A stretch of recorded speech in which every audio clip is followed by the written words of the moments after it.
오늘 본문 말씀은 마태복음 3장을 읽어드렸지만 세례 요한에 대한 이야기 플러스 오늘 읽지 않았지만 다루게 될 이야기는 누가복음 23장에 나와 있는 예수님 십자가에 달리실 때 양편에 있었던 강도 이야기와 함께 이 사명에 대한 말씀을 풀어갑니다. 그렇게 기억하고, 자, 오늘 말씀을 이렇게 준비하고 전 묵상하면서 사명이 뭘까 이런 생각을 해보게 되었어요. 그리고 제가 내린 저의 결론은 사명은 자리를 지키는 것이다.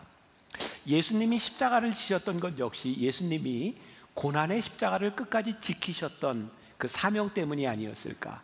오늘 이 세례 요한이라고 하는 인물도 보면 그에게 주어진 자리를 가장 잘 지켰던 사람, 그래서 우리는 세례 요한을 사명자라고 말을 하기도 합니다. 제가 굉장히 좋아하는 책이 있는데요, 믿음은 행동이 증명한다. 쉐인 클레어본이라는 사람이 쓴 책입니다. 거기에 두 친구의 이야기가 나옵니다. 조금 생각하면서 들어보세요. 짧은 이야기니까. 한 남자가 친구에게 이렇게 말을 합니다. 나는 하나님께 이 세상의 가난과 고통과 전쟁을 허락하신 까닭을 묻고 싶어. 그래서 친구가 말을 하죠. 그럼 물어보면 되잖아. 내 친구가 이렇게 말을 합니다. 그러고 싶은데 나는 무서워서 물을 수가 없어. 뭐가 무서운데? 하나님이 나한테 똑같은 질문을 던지실 것 같아. 우리는 하나님에게 묻습니다. 왜 이런 고통이 왔느냐고. 근데 하나님은 우리들에게 동일하게 물으실 수 있어요. 왜 너희가 사는 이 땅이 이렇게 되었는지 우리들에게 물으실 수 있어요. 저는 목회를 하면서 교인들을 이렇게 보면서 사명 때문에 교회를 떠나가 사명의 자리로 가는 사람이 있는가 하면 사명을 피하기 위해서 이 자리를 떠나가는 사람이 있는 것도 보게 됩니다. 사명을 피해가는 사람들은요, 참 이유가 많습니다. 그런데 사명은 그렇게 피해가는 것이 아니라는 거죠. 사명은, 다시 이야기합니다, 자기가 해야 할 일을 꿋꿋하게 하는 것, 그것이 사명입니다. 그런데 문제는 우리가 우리의 사명을 감당하려고 할 때 세상은 우리를 그냥 놔두지 않는다는 거죠. 때로는 고통이 우리들에게 찾아오기도 하고 때로는 유혹이 우리들에게 찾아와서 우리의 사명을 흔들어 놓을 때가 있습니다. 자, 이게 이해가 될까 모르겠어요. 어떤 어린아이가 있다고 칩시다. 엄마가 아이에게 심부름을 시킵니다. 얘야, 저기 슈퍼에 가서 이런 물건을 사오너라. 그리고 돈을 주었습니다. 아이가 슈퍼에 가서 물건을 사려고 탁 들어가는 순간 아이의 눈에는 자기가 좋아하는 과자 쫙 눈에 보입니다. 그래서 아이는 자기가 먹고 싶은 과자를 사가지고 엄마에게 돌아옵니다. 자, 보세요. 이 아이는 엄마의 이야기를 들었습니다. 엄마의 명령을 들었습니다. 엄마가 주는 돈도 받았습니다. 문제는 이 아이를 우리가 사명을 완수했다라고 말할 수 없는 거죠. 이유는 왜일까요? 자기가 하고 싶은 일을 하고 왔기 때문이죠. 그래서 이 사명자가 된다라고 하는 말은요, 이게 소명이라고 하는 말과도 연관이 되어 있고 십자가라고 하는 말과도 연관이 되어 있습니다. 그래서 우리가 사명자가 돼서 소명을 이루기 위해서는 이 아이처럼 내가 소명을 받고 슈퍼에 갔는데 거기서 내가 먹고 싶은 것들을 내려놓지 않으면 사명자가 될 수 없는 거예요. 우리가 사명의 십자가를 진다라고 말을 할 때 우리들에게 굉장히 중요한 사실이 있는데, 우리는 사명의 십자가 앞에서 내가 포기해야 될 것이 보여야 우리들이 사명자가 되는 겁니다. 내가 십자가를 진다고 하는데 여전히 내가 하고 싶은 일들, 내가 하고 싶은 욕망들로 가득 차 있다면 우리는 사명자가 될 수는 없는 거죠. 어떻게 보면 사명이라고 하는 말은 참 간단합니다. 우리들에게 주어진 마땅한 일을 하는 것입니다. 그런데 그것이 쉽지 않은 거죠. 자, 오늘 우리가 읽었던 마태복음 3장 11절로 다시 돌아가 봅니다. 세례 요한이 이렇게 말을 하고 있어요.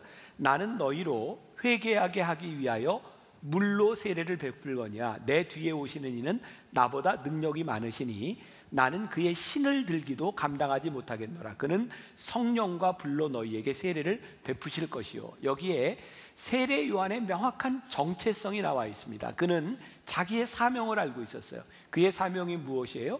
예수님의 길을 예비하는 겁니다. 나는 물로 세례를 주지만 그분은 불로 세례를 주실 것이다. 나는 그분의 신을 들기에도 감당하지 못할 사람이다. 그런데 오늘 본문 말씀이 이해할 수 없는 부분이 나오는 거예요. 자, 세례 요한은 자기 자신이 왜 그런 사람이라고 알고 있었냐면 어렸을 때부터 아버지에게, 부모에게 그 얘기를 듣고 살았어요. 그의 아버지 사가랴를 통해서. 그리고 세례 요한에 대한 탄생의 이야기가 성경에 나오고 있거든요. 누가복음 1장 76절에 보면 그의 아버지가 이렇게 말을 합니다. 이 아이여, 내가 지극히 높으신 이의 선지자라 일컬음을 받고 주 앞에 앞서가서 그의 길을 준비하며. 세례 요한은 자기의 정체성에 대해서 나는 소리요라고 말을 하지요. 그는 늘 어떤 마음을 가지고 있었냐면 나는 예수님을 예비하는 사람이야. 자, 그런데 이제 이해할 수 없는 게 뭐냐면 15절로 내려가 봅니다. 15절에 예수께서 대답하여 이르시되 이제 허락하라. 우리가 이와 같이 하여 모든 의를 이루는 것이 합당하니라 하시니 이에 요한이 허락하는지라. 이게 무슨 말이냐면 세례 요한은 예수님을 예비하러 온 사람인데 어느 날 예수님이 요단강가에 오시더니 세례 요한에게 나에게 세례를 베풀라 하시는 거예요. 이게 요한이 이게 이해가 안 되는 거예요. 아니, 예수님에게 내가 어떻게 세례를 줍니까? 근데 예수님께서 네가 그것을 허락하라, 그 이야기를 듣고 요한은 이제 예수님께 이제 세례를 베풀게 되는 거죠. 여러분, 제가 이제 목사의 입장에서요 이렇게 생각을 해봅니다. 목사가 설교하기 제일 힘든 때가 언제냐면 선배 목사 내지는 목사님들 있는 곳에서 설교하는 게 참 힘듭니다. 왜? 그분들은 뭔가를 알고 있거든요. 저는 여러분들 앞에서 설교하는 게 좀 쉽습니다. 기분 나쁘실 수도 있겠지만 또 뭐 제가 이제 미국에서 공부할 때 경험이죠. 영어를 하면서 제일 힘든 게 언제냐면 저보다 먼저 미국에 와서 살고 있는 한인들 앞에서 영어하는 게 진짜 힘듭니다. 미국 사람들한테서 영어하는 건 괜찮습니다. 그냥 해도 되고 당연히 한국 사람이려니 하는데 한국 사람들은 한국 사람이 영어를 하면 꼭 문법을 따져요. 저게 틀렸느니 맞았느니. 굉장히 힘든 거예요. 여러분, 요한이 힘든 게 뭔지 아세요? 예수님이 자기를 알고 자기도 예수님을 아는 거예요. 자기의 정체성을 아는 거예요. 이게 굉장히 힘든 겁니다. 근데 예수님이요 요한에게 이제 강권적으로 허락하라 이렇게 말씀하는 거죠. 저는 그 말씀을 이렇게 묵상하면서 예수님께서 허락하라 이 말씀 가운데 참 굉장히 중요한 걸 깨닫게 됩니다. 예수님은 우리들에게 사명을 맡기실 때, 사명의 십자가를 주실 때 굉장히 인격적이시다.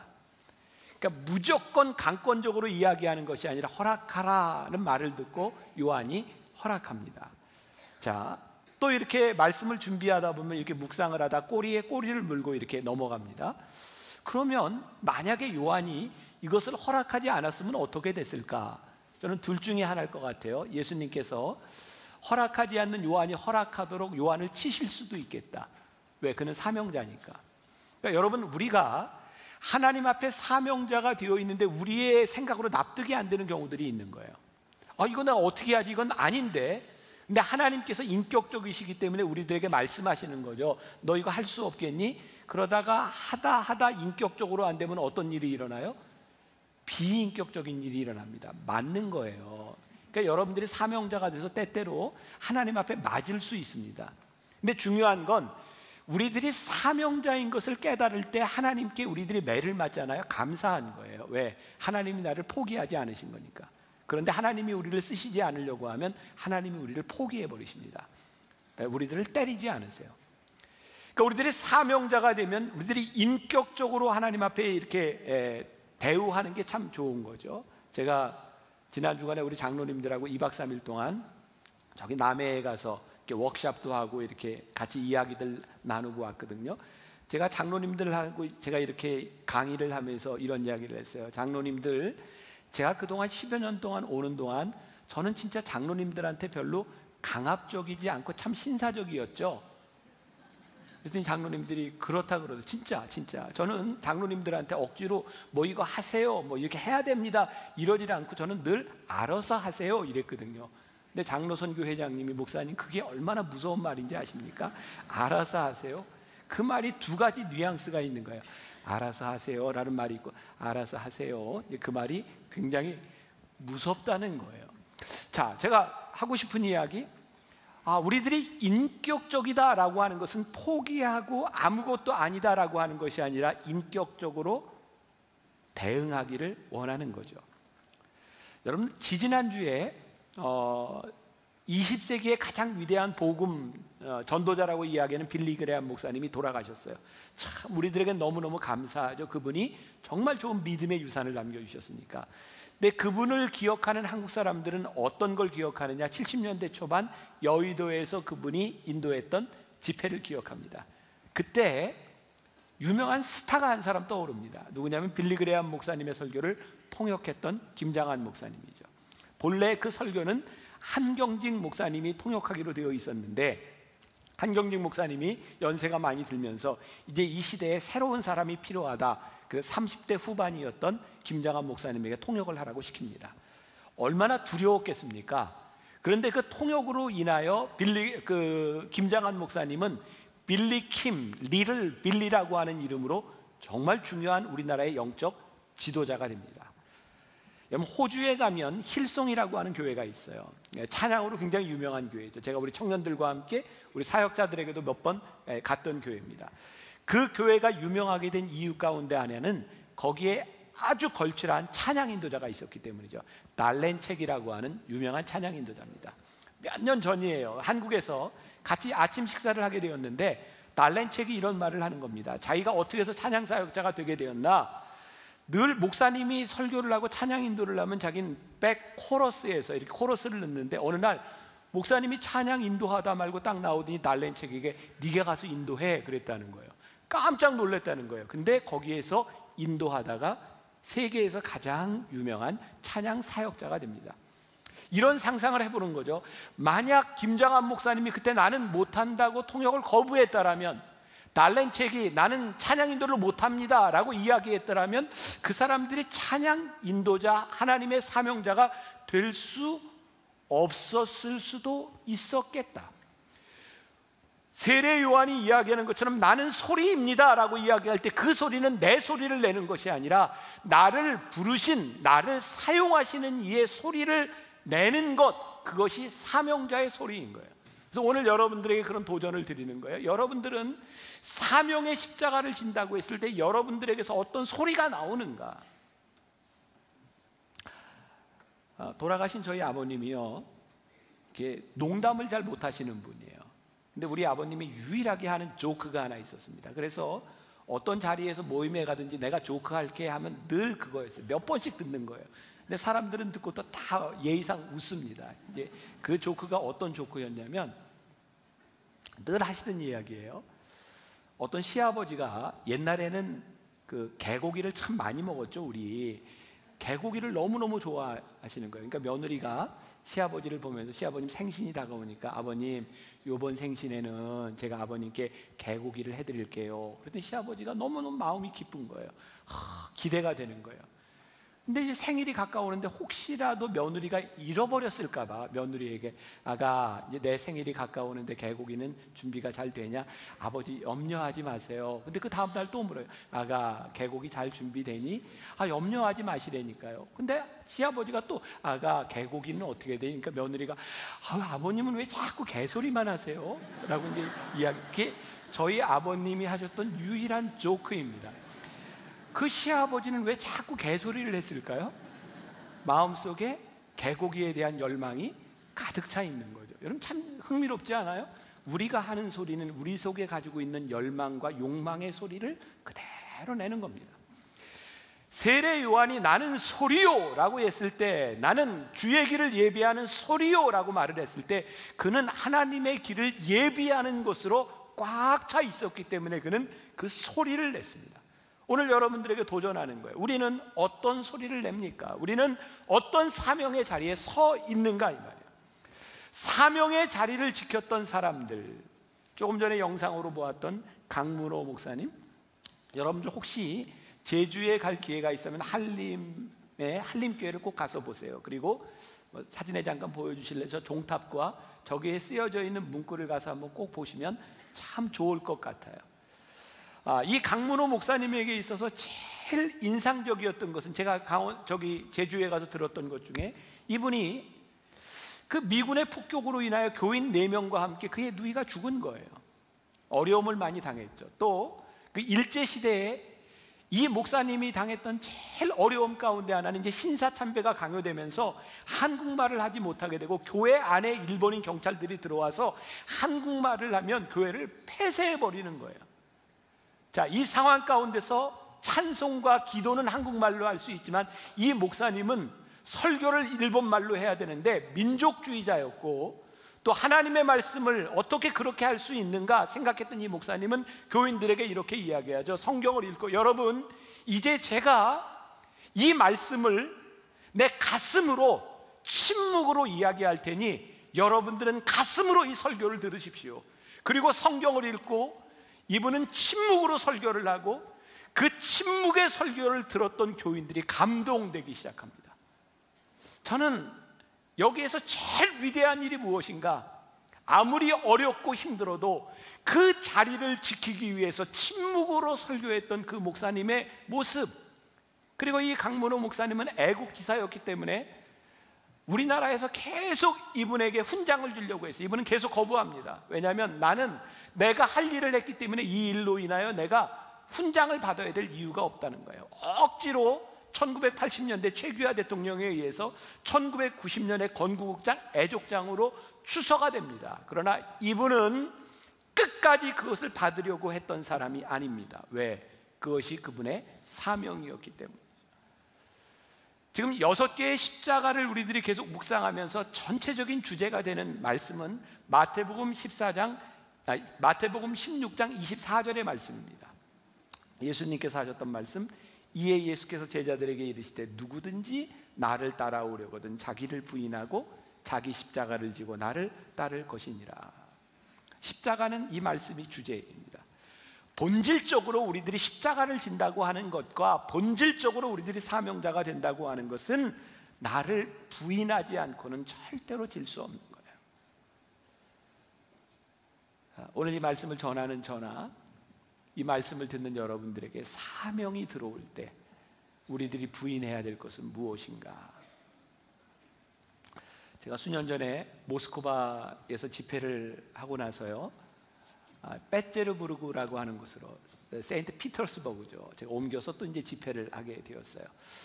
저를 안내해 주는 한 청년이 저와 함께 밤에 기차를 타고, 밤새 기차를 타고 아침에 이제 피터스버그에, 이렇게 페테르부르크에 도착을 합니다. 이 청년은 이제 40이 다 돼가는 노총각이었는데 러시아의 연극과 연출을 공부하러 온 사람이었습니다.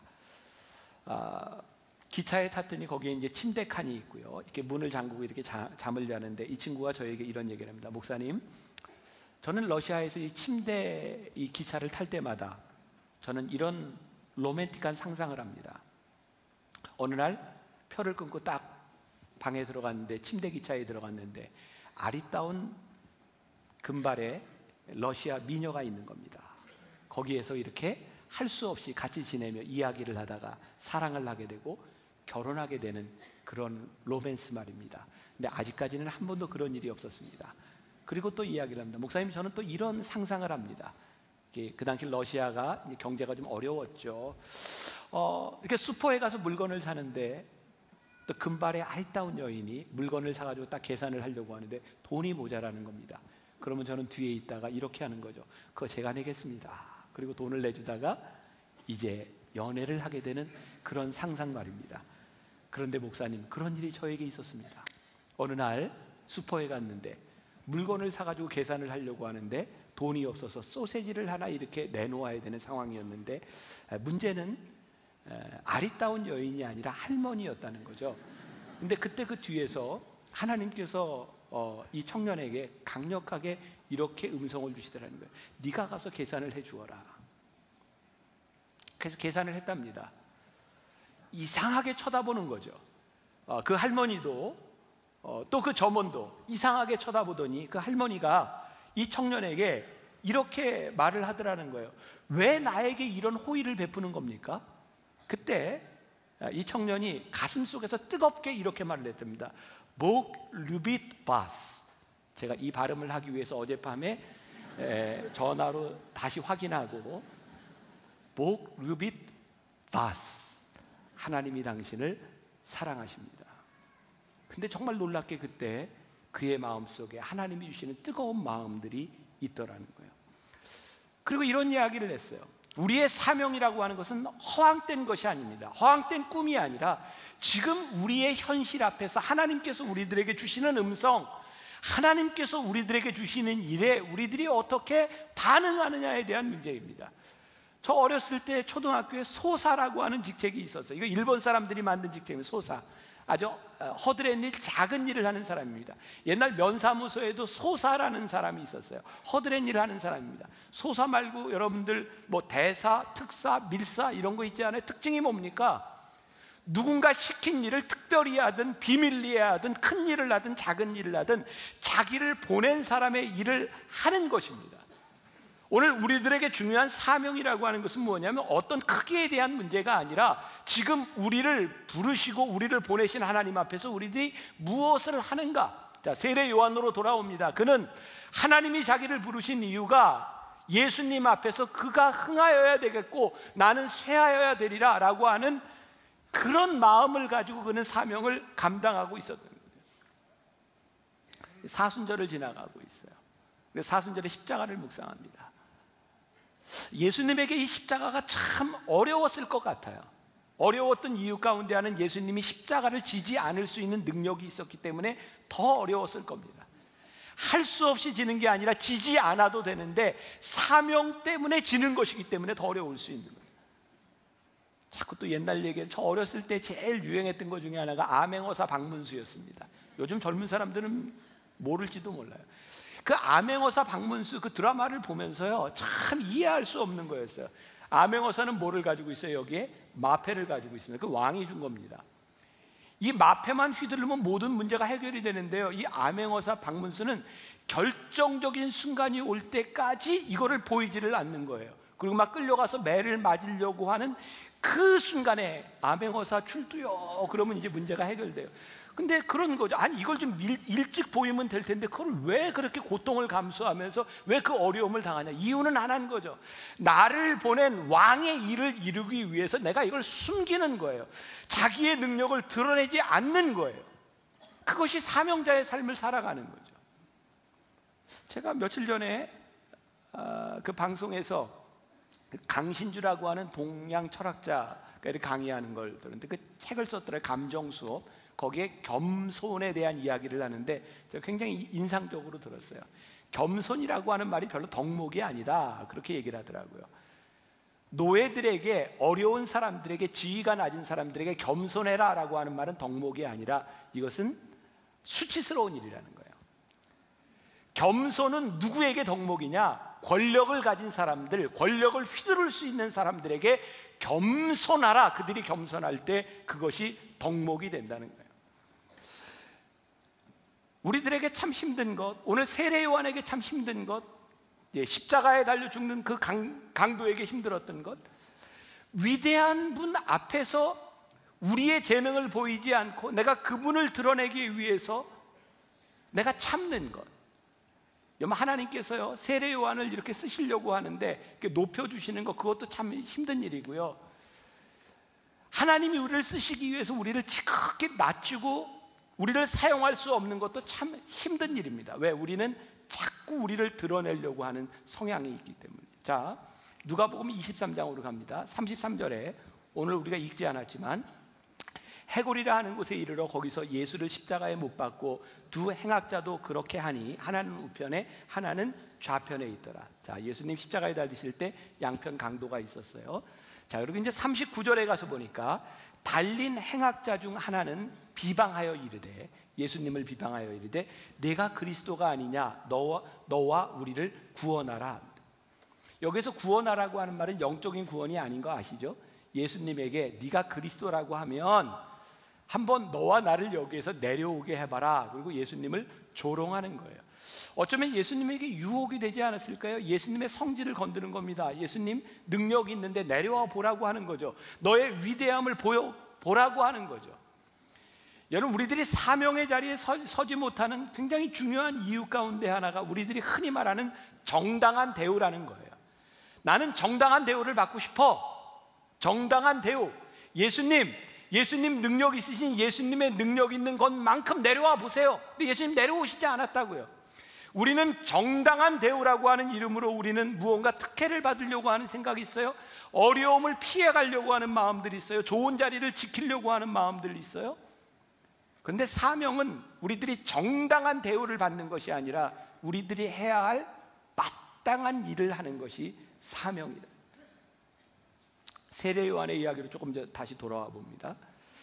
여러분, 요한복음 2장에 보면 예수님께서 물로 포도주를 만드신 기적을 행하시고 난 이후에 세례 요한은 저 광야에서 회개하라고 외치고 요단강에서 세례를 주는 사람이었는데, 사람들이 예수님께로 돌아섭니다.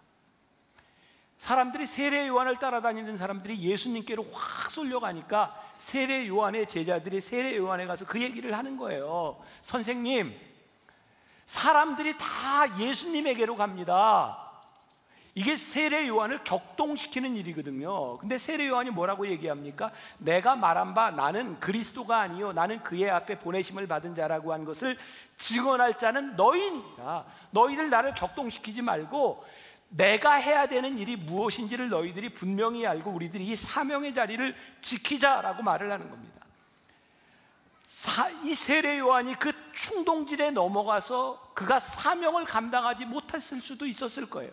예수님이 십자가에 달리셨을 때 그 강도가 네가 그리스도라면 너와 나를 구원해보라 라고 하는 말을 가지고 예수님이 내려오셨더라면 어떻게 되었을까요? 그런데 여러분들 보세요. 우리들의 사명을 놓치게 하는, 우리를 충동질하는 그 중심에 뭐가 있는지 아세요? 우리의 욕망이 있는 거예요. 세례 요한에게 있어서 예수님이 받으시는 영광이 아니라 나도 영광을 받고 싶다라는 욕망이 그에게 들어오면 이거 십자가를 질 수 없는 거예요. 사명을 감당할 수 없는 거예요. 자, 제가 예를 드는데, 우리 교인들은 아마 목사가 목사를 좀 디스하면 뭐 훨씬 좋아할 것 같으니까 제가 목사의 예를 들을게요. 제가 목회를 하면서 저뿐만 아니라 모든 목회자들은 참 별것 아닌 것이 고민스럽습니다. 뭐냐, 목회를 하면서 교인들이 저를 바라보기 때문에 뭐 예를 들어서 어떤 차를 타느냐, 뭐 어떤 옷을 입느냐, 어디에서 사느냐, 이런 것들이 다 관심의 대상이 될 수도 있고, 교인들은 교인들 나름대로 다 평가를 합니다. 그러니까 목회자는요, 내가 무엇을 하는지 내가 무언가를 결정을 해야 되는 겁니다. 이건 진리에 대한 문제가 아니에요. 목사님들 모임에 가면 그런 얘기를 종종 듣습니다. 글쎄, 나는 이런 차를 타려고 안 했는데 교회에서 이런 차를 사주네. 나는 안 탄다고 했는데 뭐 어쩔 수 없이 이렇게 차를 탔네. 이 얘기를 들으면 뭘 느끼는지 아세요? 이분이 이 차를 타는 것에 대한 변명이 필요하구나. 그리고 제가 이런 생각을 합니다. 아무리 교회에서 이런 차를 사주고 한다 그래도 목사님이 안 탄다 그러면 안 사줍니다. 그냥 그러니까 사주는 거 아니겠습니까? 여러분, 이건 진리에 대한 문제가 어떤 기준에 대한 것을 이야기하는 것이 아닙니다. 여러분들 오해하지 마세요. 어떤 목사님이 어떤 차를 탄다, 어떤 교회에서 산다, 무엇을 입고 있는다, 그것이 중요한 것이 아니라 결국 모든 일들에 대해서는 우리들에게 책임이 있고 내가 그것을 감당해야 되는 것이지 누구 때문에 일어나는 일이 아니라는 겁니다. 세례 요한의 제자들이 세례 요한을 격분시킵니다.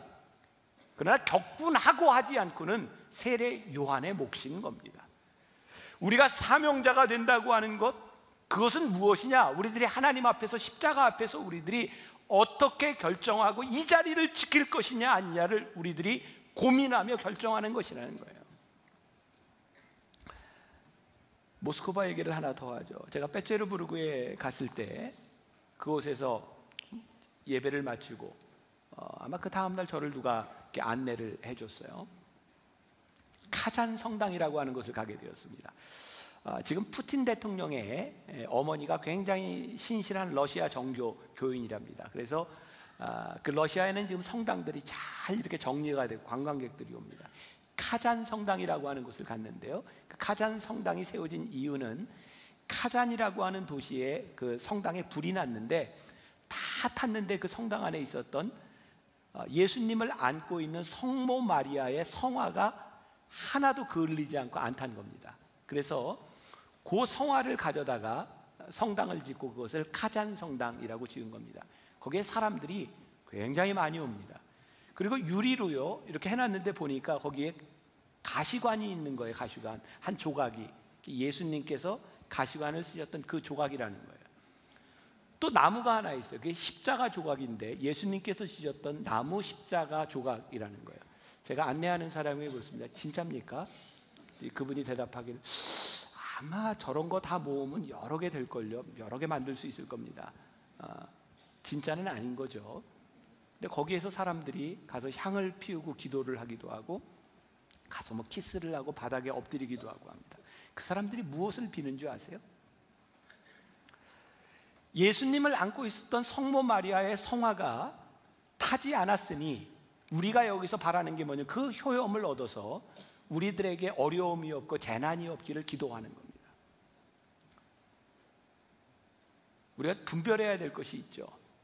우리가 하나님 앞에 기도하며 우리의 자녀들이 잘 되기를, 우리의 사업이 잘 되기를, 우리의 모든 것들이 평안하기를, 우리가 건강하기를 기도하는 것이 잘못된 것이 아닙니다. 왜? 하나님은 우리를 축복하시기를 원하시는 분이시죠. 그러나 그것보다 더 중요한 게 있더라고요. 교회는 우리들이 축복을 받기 위해서 오는 공동체가 아니라 사명을 감당하기 위해서 오는 공동체가 교회죠. 그 증거의 명확한 것은 예수님께서 예수님을 따르던 제자들에게 말씀하신 것이 뭐냐면 너희들이 나를 따라오려거든 자기를 부인하고 자기 십자가를 지고 나를 따를 것이니라. 예수님이 명확하게 제자도에 대해서 말씀하셨어요. 우리들이 신앙을 가지고 우리들이 믿음을 가지고 하나님이 주시는 축복을 경험할 수 있지만 이 교회와 우리가 예배하는 이 사순절에 십자가를 묵상하는 우리들이 십자가를 부족처럼 이 십자가로 인하여 나에게 고난이 없고 이 십자가로 인하여 나에게 어려움이 없도록 해달라고 십자가를 붙들고 기도한다면, 우리들이 염주를 가지고 모든 애군이 떠나가기를 위해서 기도한다면 이것은 우리가 알고 있는 신앙의 진리가 아닌 거죠. 우리는 십자가를 지기 위해서, 십자가의 사명을 감당하기 위해서 하나님이 우리를 불러주셨는데, 강문호 목사님이 아까 나왔던 그분이, 저는 그런 생각, 그분의 위대함이 무엇인가? 설교를 하지 못하게 하고 일본말이 아니면 설교를 하지 못한다고 하는 것 때문에, 일본인들이 그렇게 핍박하는 것 때문에 많은 사람들이 교회를 떠나가고 교회의 문을 닫을 때 그분은 침묵하며 그 자리를 지켰을 때 교인들에게 그 상상을 해보세요. 여러분, 내가 일본말로 설교할 수 없으니, 그분이 일본말을 못하는 것이 아니라 동경에 유학을 갔다 온 사람인데, 내가 이 말씀을 그렇게 내가 거기에 무릎 꿇을 수 없으니 여러분들 말씀을 듣고 성경을 듣고 내가 지금부터 내 가슴으로 이야기하는 말씀을 들으십시오라고 이야기하고, 그 교인들이 그 가슴으로 울리는 말씀을 들었을 때 얼마나 감동적이었을까. 여러분, 그게 사명의 자리가 아니에요? 환경에 대한 문제가 아니라 그것이 나에게 주어진 사명이기 때문에 그것을 우리들이 어떻게 질 수 있는가. 예수님이 십자가 지실 때 양편 강도가 있었어요. 한 사람은 예수님을 조롱했죠. 네가 그리스도라면 너와 나를 구원해보라. 그랬더니 한편의 강도가 이렇게 얘기합니다. 너와 나는 우리의 죄값으로 죽는 게 마땅하거니와 이분은 죄가 없으시다. 그러면서 예수님께, 예수님 저를 기억해 주세요. 이 사람은 자기의 죄로 인하여 십자가에서 내려오는 것이 문제가 아니라 그 십자가의 고난을 당하는 것이 마땅하다고 본 거죠. 여러분, 십자가는 두 가지가 있습니다. 하나는 우리의 잘못으로 인하여 우리들이 감당해야 되는 어려움의 십자가 있어요. 그런가 하면 우리들의 잘못과 아무 관계없이 하나님이 우리들에게 지라고 하는 버거운 십자가가 있습니다. 이 강도가 예수님 나를 기억해 주세요. 그랬더니 예수님께서 뭐라고 말씀하셨어요? 내가 오늘 나와 함께 낙원에가 있으리라. 자비를 베풀어 주셨어요. 예수님은 그 강도의 십자가를 내려주신 것이 아니라 십자가를 지는 사람에게 자비를 베풀어 주셨어요. 이게 십자가예요. 우리들에게 정말 버거운 사명의 십자가를 우리들이 앞에 놓고 기도할 때 하나님 이 십자가를 벗도록 해주세요라고 하는 것이 아니라 하나님 앞에 하나님 이것이 나의 십자가입니다 발버둥치며 기도할 때에 그 십자가를 지는 우리들에게 하나님의 베풀어 주시는 자비와 은혜를 경험하는 것이 십자가의 신비인 거예요. 그게 부활의 신비고 그것이 우리들의 믿음인, 그것이 능력인 거예요. 아까 강문호 목사님 얘기 나왔던 일본 사람들이 침묵 설교를 하는 그 모습을 바라보며 그들이 혀를 내두르고 가는 거예요. 여러분, 그게 은혜의 순간이 아닐까요? 왜? 십자가를 지는 순간이니까. 오늘 여러분들에게 그렇게 제가 도전하고 여러분들을 세상으로 나가도록 하고 싶습니다. 사순절 십자가를 묵상하는 이 기간에 여러분들에게 주신 십자가는 무엇인가요? 피하는 것이 아니라 감당하기 위해서, 우리들에게 주는 그 자리를 끝까지 지키기 위해서 하나님 앞에 몸부림치는 여러분들을 하나님께서 귀하게 사용하여 주실 줄 믿습니다. 잠깐 우리들이 이 본문을 보면 우리가 참 잘 알고 있는 말씀이죠. 한 알의 밀이 땅에 떨어져 죽지 아니하면, 누구나 다 알고 있는 말씀입니다. 이 말씀은 요한복음 11장부터 연결이 되어 있습니다. 예수님께서 죽은 나사로를 살리셨어요. 그 일로 인하여 그게 얼마나 기쁘고 감사했는지 나사로와 그의 누이였던 마리아와 마르다, 우리가 지지난주에 함께 나눴던 말씀이죠. 예수님 발 앞에서 향유 옥합을 깨뜨리고 부었던 이야기, 그게 요한복음 12장으로 연결이 되어 있습니다. 예수님께서 죽은 나사로를 살리셨다는 이 이야기를 듣고 사람들이 굉장히 놀랐어요. 기쁘기도 하고 감사하기도 했지만 바리새인들은 이 일로 인하여 예수님을 죽이려고 했습니다. 예수님이 예루살렘으로 올라가실 때 그 사건을 목격했던 많은 사람들이 저분은 우리의 왕이다, 그래서 예루살렘에서 우리가 잘 아는 종려가지를 흔들면서 호산나 호산나 왕이라고 외쳤던 부분이 바로 오늘 호산나 주일입니다. 근데 예수님께서는 왕이라고, 왕이 오셨다고 외치는 그들에 향하여 무엇라고 말씀하셨는가? 그게 오늘의 본문 말씀입니다. 23절이 이렇게 시작하죠. 예수께서 대답하여 이르시되 인자가 영광을 얻을 때가 왔도다. 근데 그 다음 말씀이 잠시 이해하기 힘든 거예요. 영광을 얻을 때가 왔는데 예수님께서 하시는 말씀이 내가 진실로 진실로 너희에게 이르노니 한 알의 밀이 땅에 떨어져 죽지 아니하면 한 알 그대로 있고 죽으면 많은 열매를 맺느니라. 인자가 영광을 얻을 때가 왔는데 그때가 언제라고 말씀하세요? 죽어야 할 때다. 그러니까 이 호산나, 이 종려주일은 예수님의 영광을 선포하는 동시에 예수님의 죽음을 선포하는 날, 그것이 오늘 우리들이 지키는 종려주일이고 우리는 다음 주에 부활주일로 지키게 됩니다. 오늘 말씀에 비추어서 저는 우리 신앙에 예수님께서 끊임없이 지적하셨던 신앙의 오해가 있다고 생각이 됩니다. 우리가 참 많이 쓰는 말이 있죠. 하나님의 영광, 하나님의 영광을 위하여, 하나님, 제가 저를 통해서 하나님의 영광을 받으시기를 원하십니다. 그런데 예수님께서는 인자가 영광을 받을 때가 왔노라 라고 말씀하시면서 뭐라고 말씀하셨어요? 한 알의 밀이 땅에 떨어져 죽지 아니하면, 다시 말하면 죽는 것이 영광이다 라고 말씀하고 있어요. 그런데 우리는 어떤 영광에 대한 오해를 가지고 있죠? 하나님, 제가 잘 되면 하나님, 제가 이 자리에 올라가면 하나님 영광 받으실 것이죠. 하나님, 저를 통하여 하나님 영광 받으세요 라고 말을 할 때 우리의 마음 가운데는 세상적인 우리들이 바라고 있는 많은 포지션들 또는 재물, 이런 것들이 우리 안에 있는 것 같습니다. 내가 무엇이 되면, 근데 예수님은 한 알의 밀이 땅에 떨어지면 그것이 영광이다 라고 말씀하고 있어요. 우리가 어떤 자리에 올라가는 것이 아니라 신앙적인 본질적인 모습에서 볼 때 영광은 한 알의 밀이 땅에 떨어져 죽는 것이다. 그러면 오늘 우리는 우리들 속에서 어떤 의문, 질문을 가져야 되죠?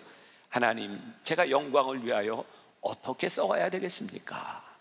하나님, 영광을 위하여 내가 어떻게 죽어야 되겠습니까? 이것이 우리들에게 제일 중요한 것이죠.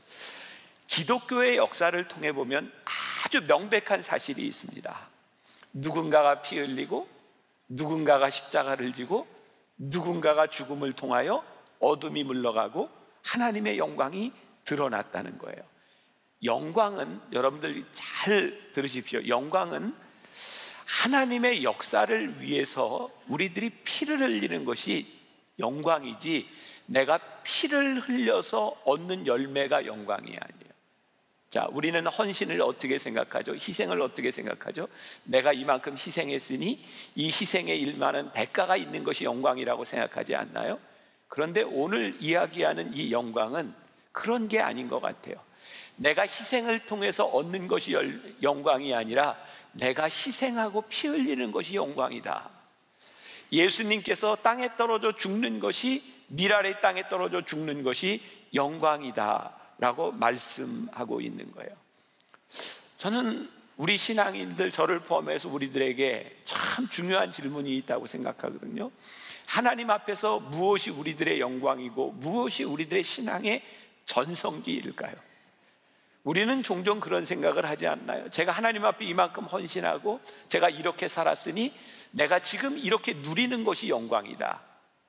근데 예수님께서 제자들에게, 그리고 예수님이 가셨던 길을 바라보면 예수님이 십자가를 지셔서 얻을 수 있는 영광이 아니라 예수님이 십자가를 지시러 가는 그 길이, 내가 저 예루살렘에 죽으러 간다라고 하는 그 길이 영광이라고 말씀하고 있는 것 같아요.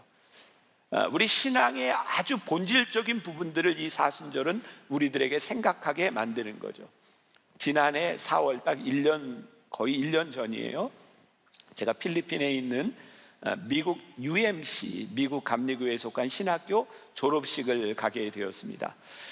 제가 설교를, 기념 설교를 맡고 이렇게 기다리고 있는데 저를 소개하려고 하는 필리핀 교수가 저에게 묻더라고요. 목사님, 어떻게 목사님을 소개할까요? 그래서 저는 뭐 어디 가든지 그렇게 얘기하거든요. 저를 소개할 수 있는 말은 딱 하나입니다. 만나교회 담임 목사라고 소개해 주세요. 그런데 그분이 저에게 이렇게 얘기하는 거예요. 목사님, 그것만 가지고는 부족하고요. 목사님의 교회가 어디가 있고 목사님의 교회 교인이 얼마나 모이고 교회가 얼마나 큰지를 이야기해 주세요.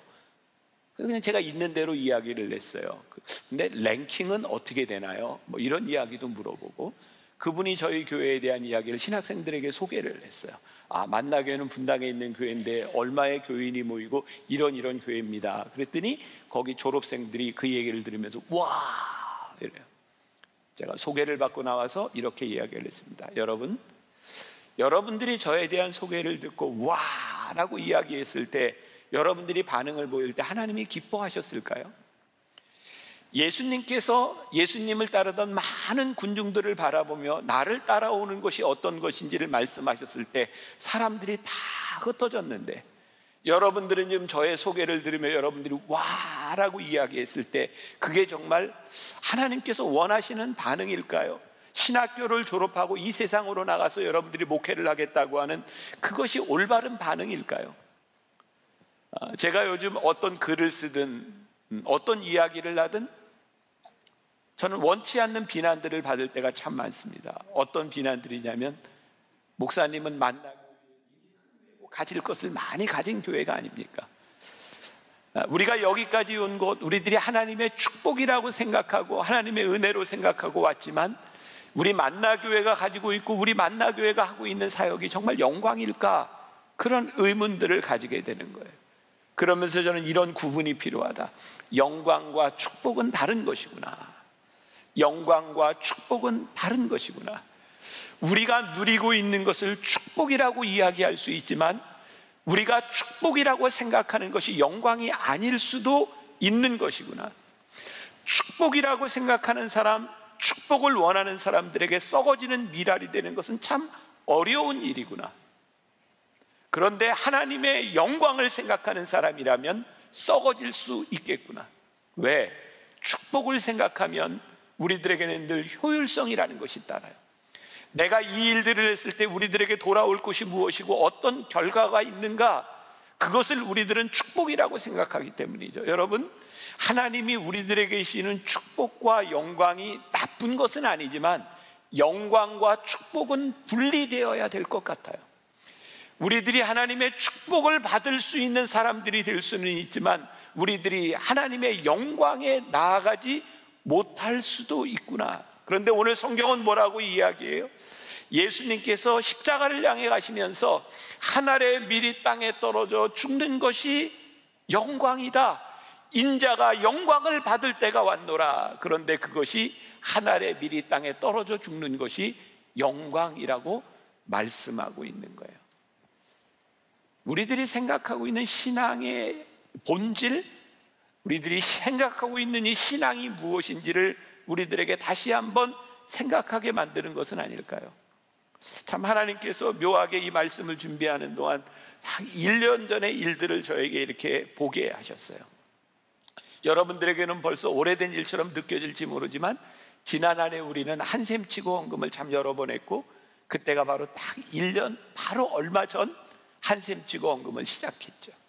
벌써 다 잊어버리셨나요? 그때 한샘치고 헌금을 하게 된 이유 가운데 하나가 우리 교인 중에 심한 화상을 입고 산재 보험 혜택을 받지 못하며 그 가정이 너무 어려운 처지에 있을 때 병원비만 8천만 원이 넘게 나오는 상황 가운데서 그 가정, 그 자녀들 잘못하면 이거 너무너무 힘들어지겠다. 그래서 저희가 한샘치고 헌금을 요청했었어요. 우리 차 한 잔 먹은 셈 치고 밥 한 끼 먹은 셈 치고, 그때 여기에서 일부의 예배를 드리던 우리 교인이 아니었던 아들이 교통사고로 세상을 떠나서 그 아들을 잊고 싶어서 고향을 떠나 이곳에 와서 우리 교회에서 예배를 드리던 한 부부가 예배를 마치고 저에게 찾아와서 눈물을 흘리며 얘기했어요.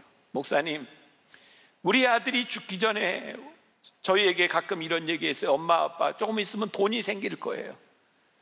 아들이 죽고 나서 생겼던 그 돈은 아들이 차곡차곡 쌓았던 보험금이었고 1억 4,500만 원쯤 되는 그 보험금을 이 부모님이 아들의 죽음 앞에서, 그 외아들의 죽음 앞에서 어떻게 써야 되나 할 때 한 생명을 살리는 것이 귀하다고 생각해서 저에게 그런 얘기를 했어요.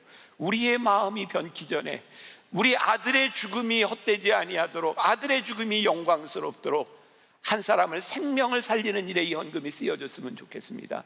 그렇게 해서 시작했던 것이 한샘치고 헌금이었어요. 저는 1년을 지나면 이제 그분들은 우리 교회 신실한 교인이 되어서 신앙생활을 잘하고 있어요. 요즘 제가 그분들의 얼굴을 보면 그분들의 얼굴에 웃음을 찾았어요. 그게 참 너무너무 감사해요. 몇 달 동안 보기만 하면 눈물을 흘리던 그 엄마의 눈에 더 이상 눈물이 아니라 기쁨이 있는 것을 보게 되어서 얼마나 그 마음이 아프겠어요. 근데 저는 오늘 그런 생각을 해요. 그 아들의 죽음이 아프고 힘들지만 헛되지 않고 그 아들의 죽음이 영광스럽습니다. 그 아들이 땅에 떨어져 하나님의 미랄이 됨으로 인하여 지난 1년 동안 우리는 참 많은 일들을 했고 우리는 많은 사람들의 생명을 구하는 일을 했기 때문입니다. 저는 양화진에 가서 선교사들의 묘역을 볼 때마다 그들이 영광스러운 것은 무엇이냐면 그들은 효율성을 생각한 사람들이 아니라는 것이었어요. 그들은 이 땅 위에 하나님의 미랄이 되기 위해서 그냥 여기에서 죽어졌던 사람들이고, 만일 그들이 내가 일한 것에 대한 축복과 효율성을 생각했다면 저는 그들이 영광스러운 죽음 앞에, 그 무덤 앞에 이름을 새기지 못했을 것이라고 생각해요.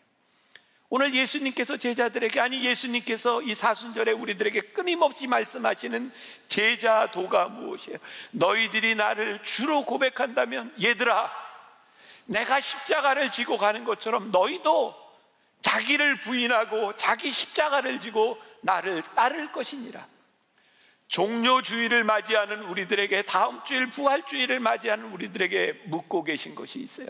예루살렘에 입성하시는 주님을 바라보는 영광스러운 자리에서 너는 어떻게 썩어져야 되겠니? 그 영광을, 썩어짐의 영광을 우리들에게 묻고 계신 거예요. 제가 소제목을 이렇게 잡아봤어요. 떨어짐의 위대함을 한번 생각해 봅시다. 떨어진다고 하는 것, 낮아진다는 것, 그것 자체만으로 그것이 어떻게 영광스러울 수 있겠습니까? 그런데 우리 주님은요, 무엇보다도 이 낮아짐, 떨어짐, 썩어짐, 그것이 영광이라고 말씀하고 있는 거예요.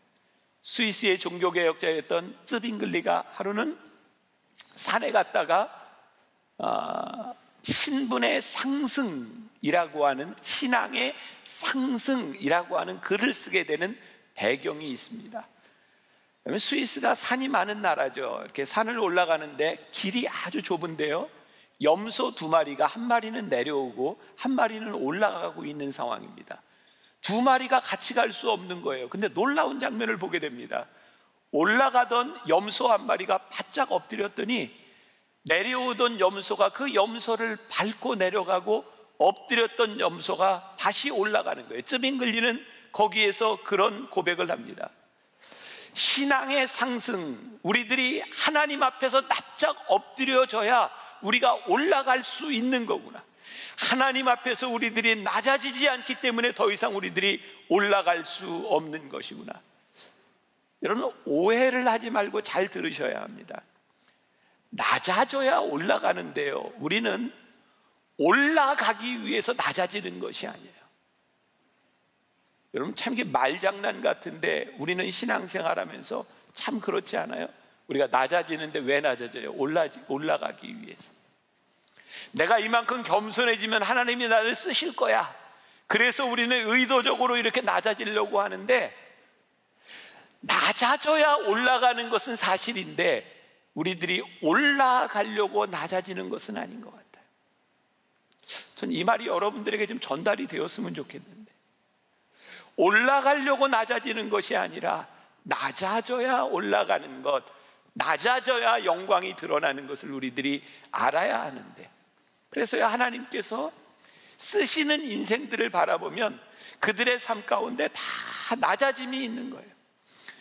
모세가 광야 40년 동안 철저하게 낮아졌을 때 하나님께서 모세를 통해서 영광을 드러내시고요, 다윗이 기름 부음을 받은 후에도 목동으로 살아가며 사울왕에게 쫓아서 철저하게 낮아진 그 시간들을 통해서 하나님이 영광을 받으셨고요, 유명한 구약의 요셉이 노예로 팔려가서 철저하게 낮아지고 모함 가운데서 옥에 갇히는 수모를 당하며 낮아지는 시간들을 통하여 하나님은 그를 영광스럽게 하셨고요, 하나님께서는 예수님을 통해 부활의 영광을 나타내시기 위해서 철저하게 십자가에 낮아지도록 만드셔서 하나님은 하나님의 영광이 무엇인지를 드러내셨어요. 아, 낮아져야 하나님의 영광이 드러나는 것이구나. 이 세상의 자연의 원리도 바라보니 높은 곳에서부터 낮은 곳으로 물이 떨어져야 에너지가 생기는 거예요. 고기압에서 저기압으로 떨어져야 에너지가 생기는 거예요. 우리는 밑에서부터 위로 올라가야 힘이 있으리라고 생각하는데, 하나님께서 우리들에게 이 사순절에 알려주시는 놀라운 비밀은 너희들이 높은 곳에서 낮아져야 영광이 나타나고 하나님의 능력이 나타난다는 것이고, 때로 하나님께서는 그렇게 바둑바둑 낮아지지 않으려고 하는 우리를 하나님께서 의도적으로 우리를 낮추셔서 하나님의 영광을 바라보게 하시고 낮아짐의 자리에서 기꺼이 하나님의 영광을 보도록 우리를 낮추신다면, 여러분들의 삶에 철저하게 낮아지는 그 자리가 영광의 자리는 아닐까. 여러분들의 인생의 낮아짐이 결코 버림받은 자리가 아니라 영광의 자리라면 그 자리는 참 귀한 자리이겠다. 영상을 통해서 여러분들은 제주도의 이야기를 보았어요.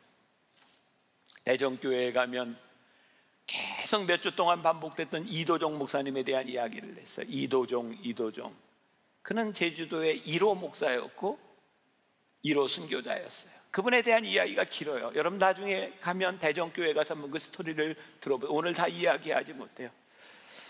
중요한 건 그분이요, 신방을 가기 위해서 나갔다가 그 당시에 제주도의 4.3 그 사건은 설명할 수 없는 일이에요. 서로가 서로를 죽이는. 그런데 당시에 공산주의와 대립됐던 것이 기독교인들이었고요, 서로의 핍박이 많이 심했고 말씀을 전하러 가는 이 목사님은 공산주의자들에게는 적이었어요. 이 목사님이 잡혔을 때 그 기록에 의하면 공비들이 이렇게 말을 합니다. 너희들이, 당신이 우리를 축복하면 당신을 살려주겠습니다. 그랬더니 이도종 목사님은 그것을 이렇게 거절하죠. 나는 이쪽 편도 저쪽 편도 아닙니다. 저는 거짓으로 축복할 수는 없습니다. 이 목사님이 죽고 난 뒤 1년 후에 뭉치라고 하는 이름을 가진 사람에 의해서 전모가 밝혀졌는데, 목사님이 묻혔던 자리를 파헤쳤는데 거기에 이도종 목사님이 기도하는 모습으로 그대로 생매장된 채 시체로 발견이 되었던 거예요. 그분의 이야기에 의하면 이도종 목사님이 죽기 전에 부탁한 것이 있대요. 내 가방에서 성경책을 주시오. 그리고 자기를 생매장하는 사람들을 위하여 기도하며 거기에서 죽었어요.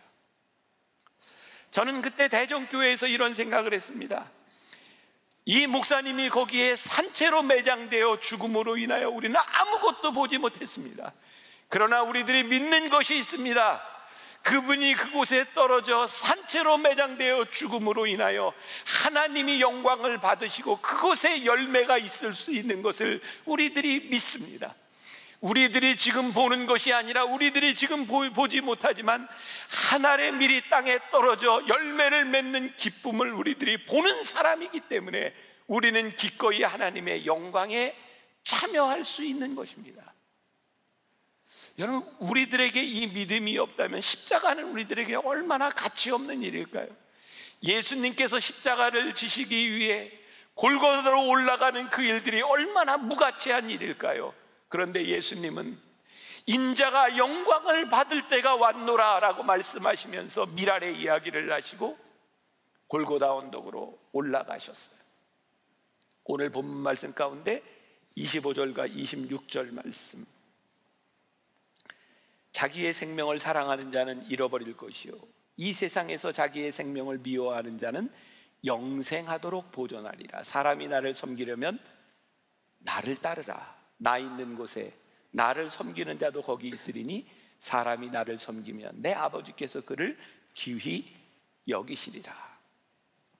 저는 오늘 이 하늘의 밀이 떨어져 죽는 것과 이 사순절과 십자가를 생각하며 제 머릿속에 떠오른 단어가 하나 있다면, 희생이라고 하는 것은 참 힘든 일인데, 희생이라고 하는 것은 참 어려운 일인데 그 가운데 있는 기쁨이 있는 거예요.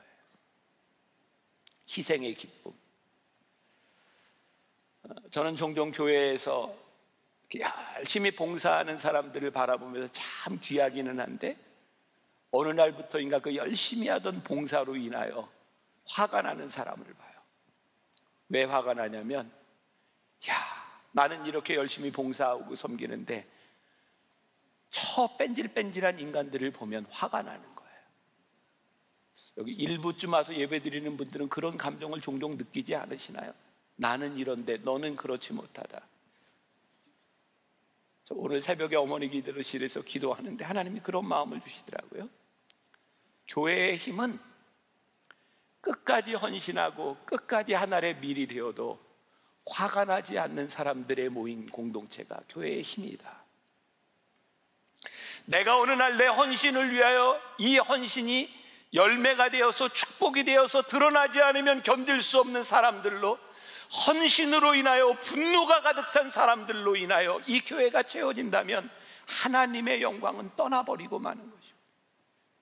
여러분, 참 힘든 일인데, 저에게도 참 힘든 일인데, 하나님, 우리들이 헌신하고 우리들이 자발적으로 하나님의 미랄이 되는 것이 우리들에게 고통과 불만과 분노가 아니라 하나님, 그것이 우리들에게 기쁨이 되고, 헌신이라고 하는 것이 끝이 아니라 이 헌신하는 시간들이 우리들에게 늘 시작이 되어서 헌신의 기쁨을 우리들이 누리고 헌신의 기쁨을 고백할 수 있는 공동체가, 아니, 우리가 끝까지 그 믿음을 가질 수 있는 사람들이 되게 하여 주옵소서. 이게 사순절을 지나가는 저의 기도의 제목인 것 같아요. 요한복음 15장 11절에 보면 우리가 잘 아는 말씀이 있어요. 내가 이것을 너희에게 이름은 내 기쁨이 너희 안에 있어 너희 기쁨을 충만하게 하려 함이라.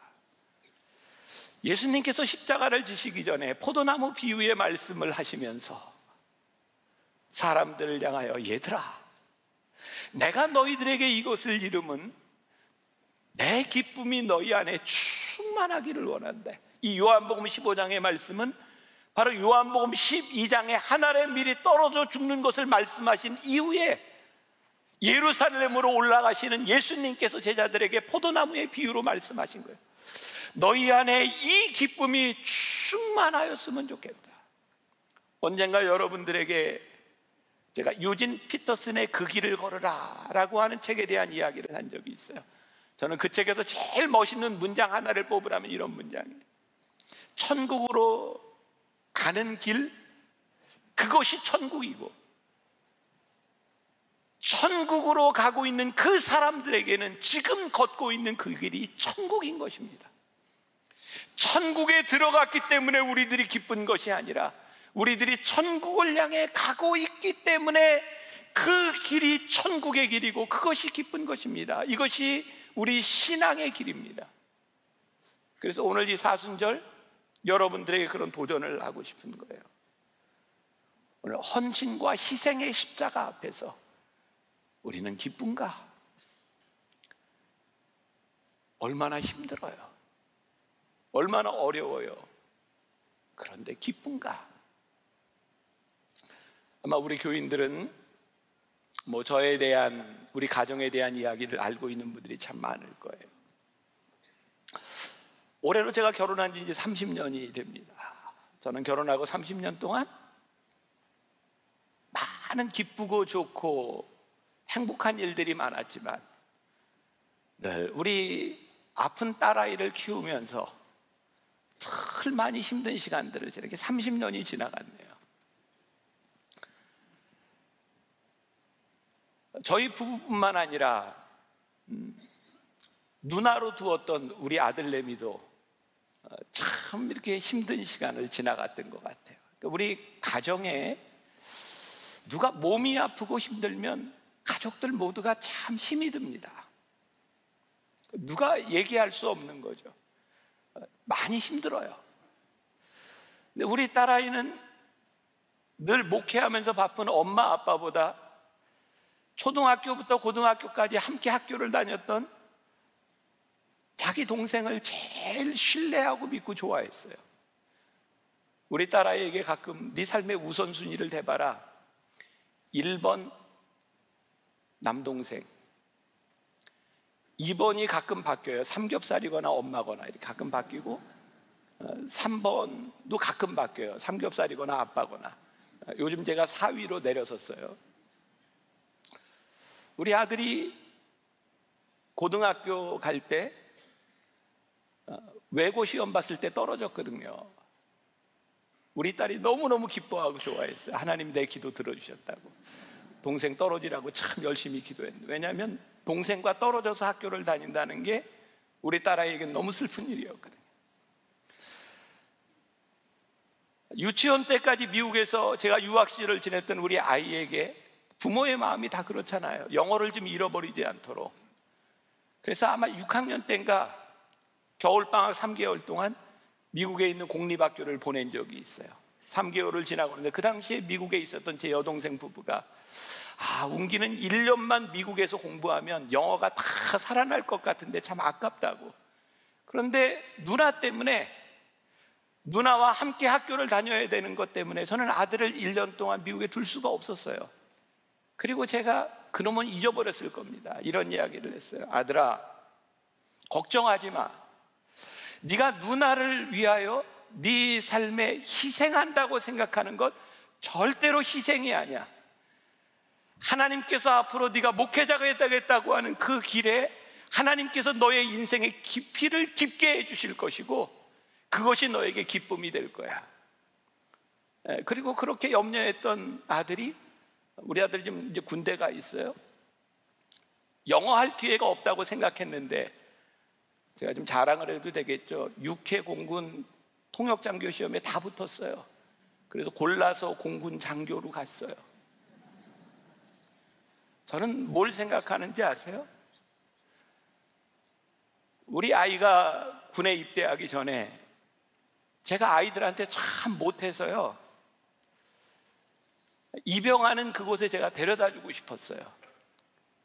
그날 저녁에 저는 병원에 입원해 있었고요, 제가 갈 수가 없었어요. 군대 가기 전날 아들이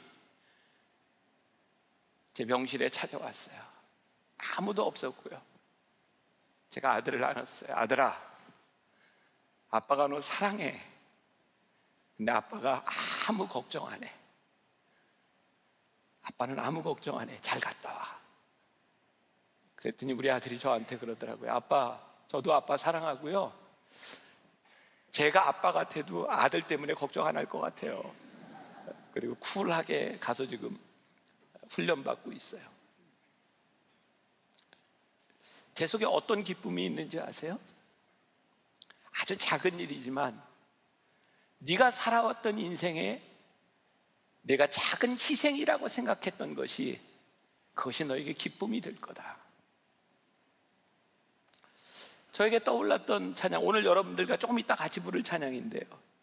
예수가 함께 계시니 시험이 오나 겁없네.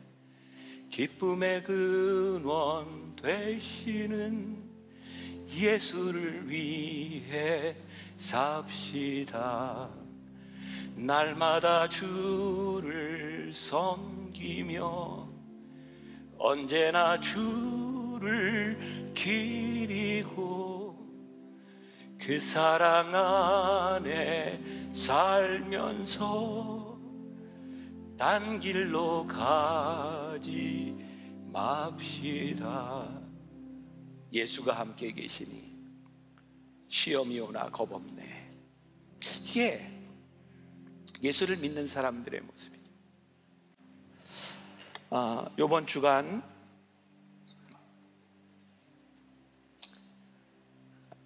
이 설교를 준비하는 기간 동안에 제가 정말 하나님이 마음 아픈 일을 주셨어요. 여러분들 중에 기억하는 사람이 있을 텐데, 우리 교회 와서 언젠가 이렇게 간증하고 설교를 했던 남아프리카에서 사역하고 있는 김종호 선교사라고 있습니다. 제가 진짜 마음 아픈 건 그 선교사가 저에게 늘 편지를 보내고 이렇게 사진을 보내면서 목사님, 제가 꿈이 있습니다. 그 남아프리카 공화국은요,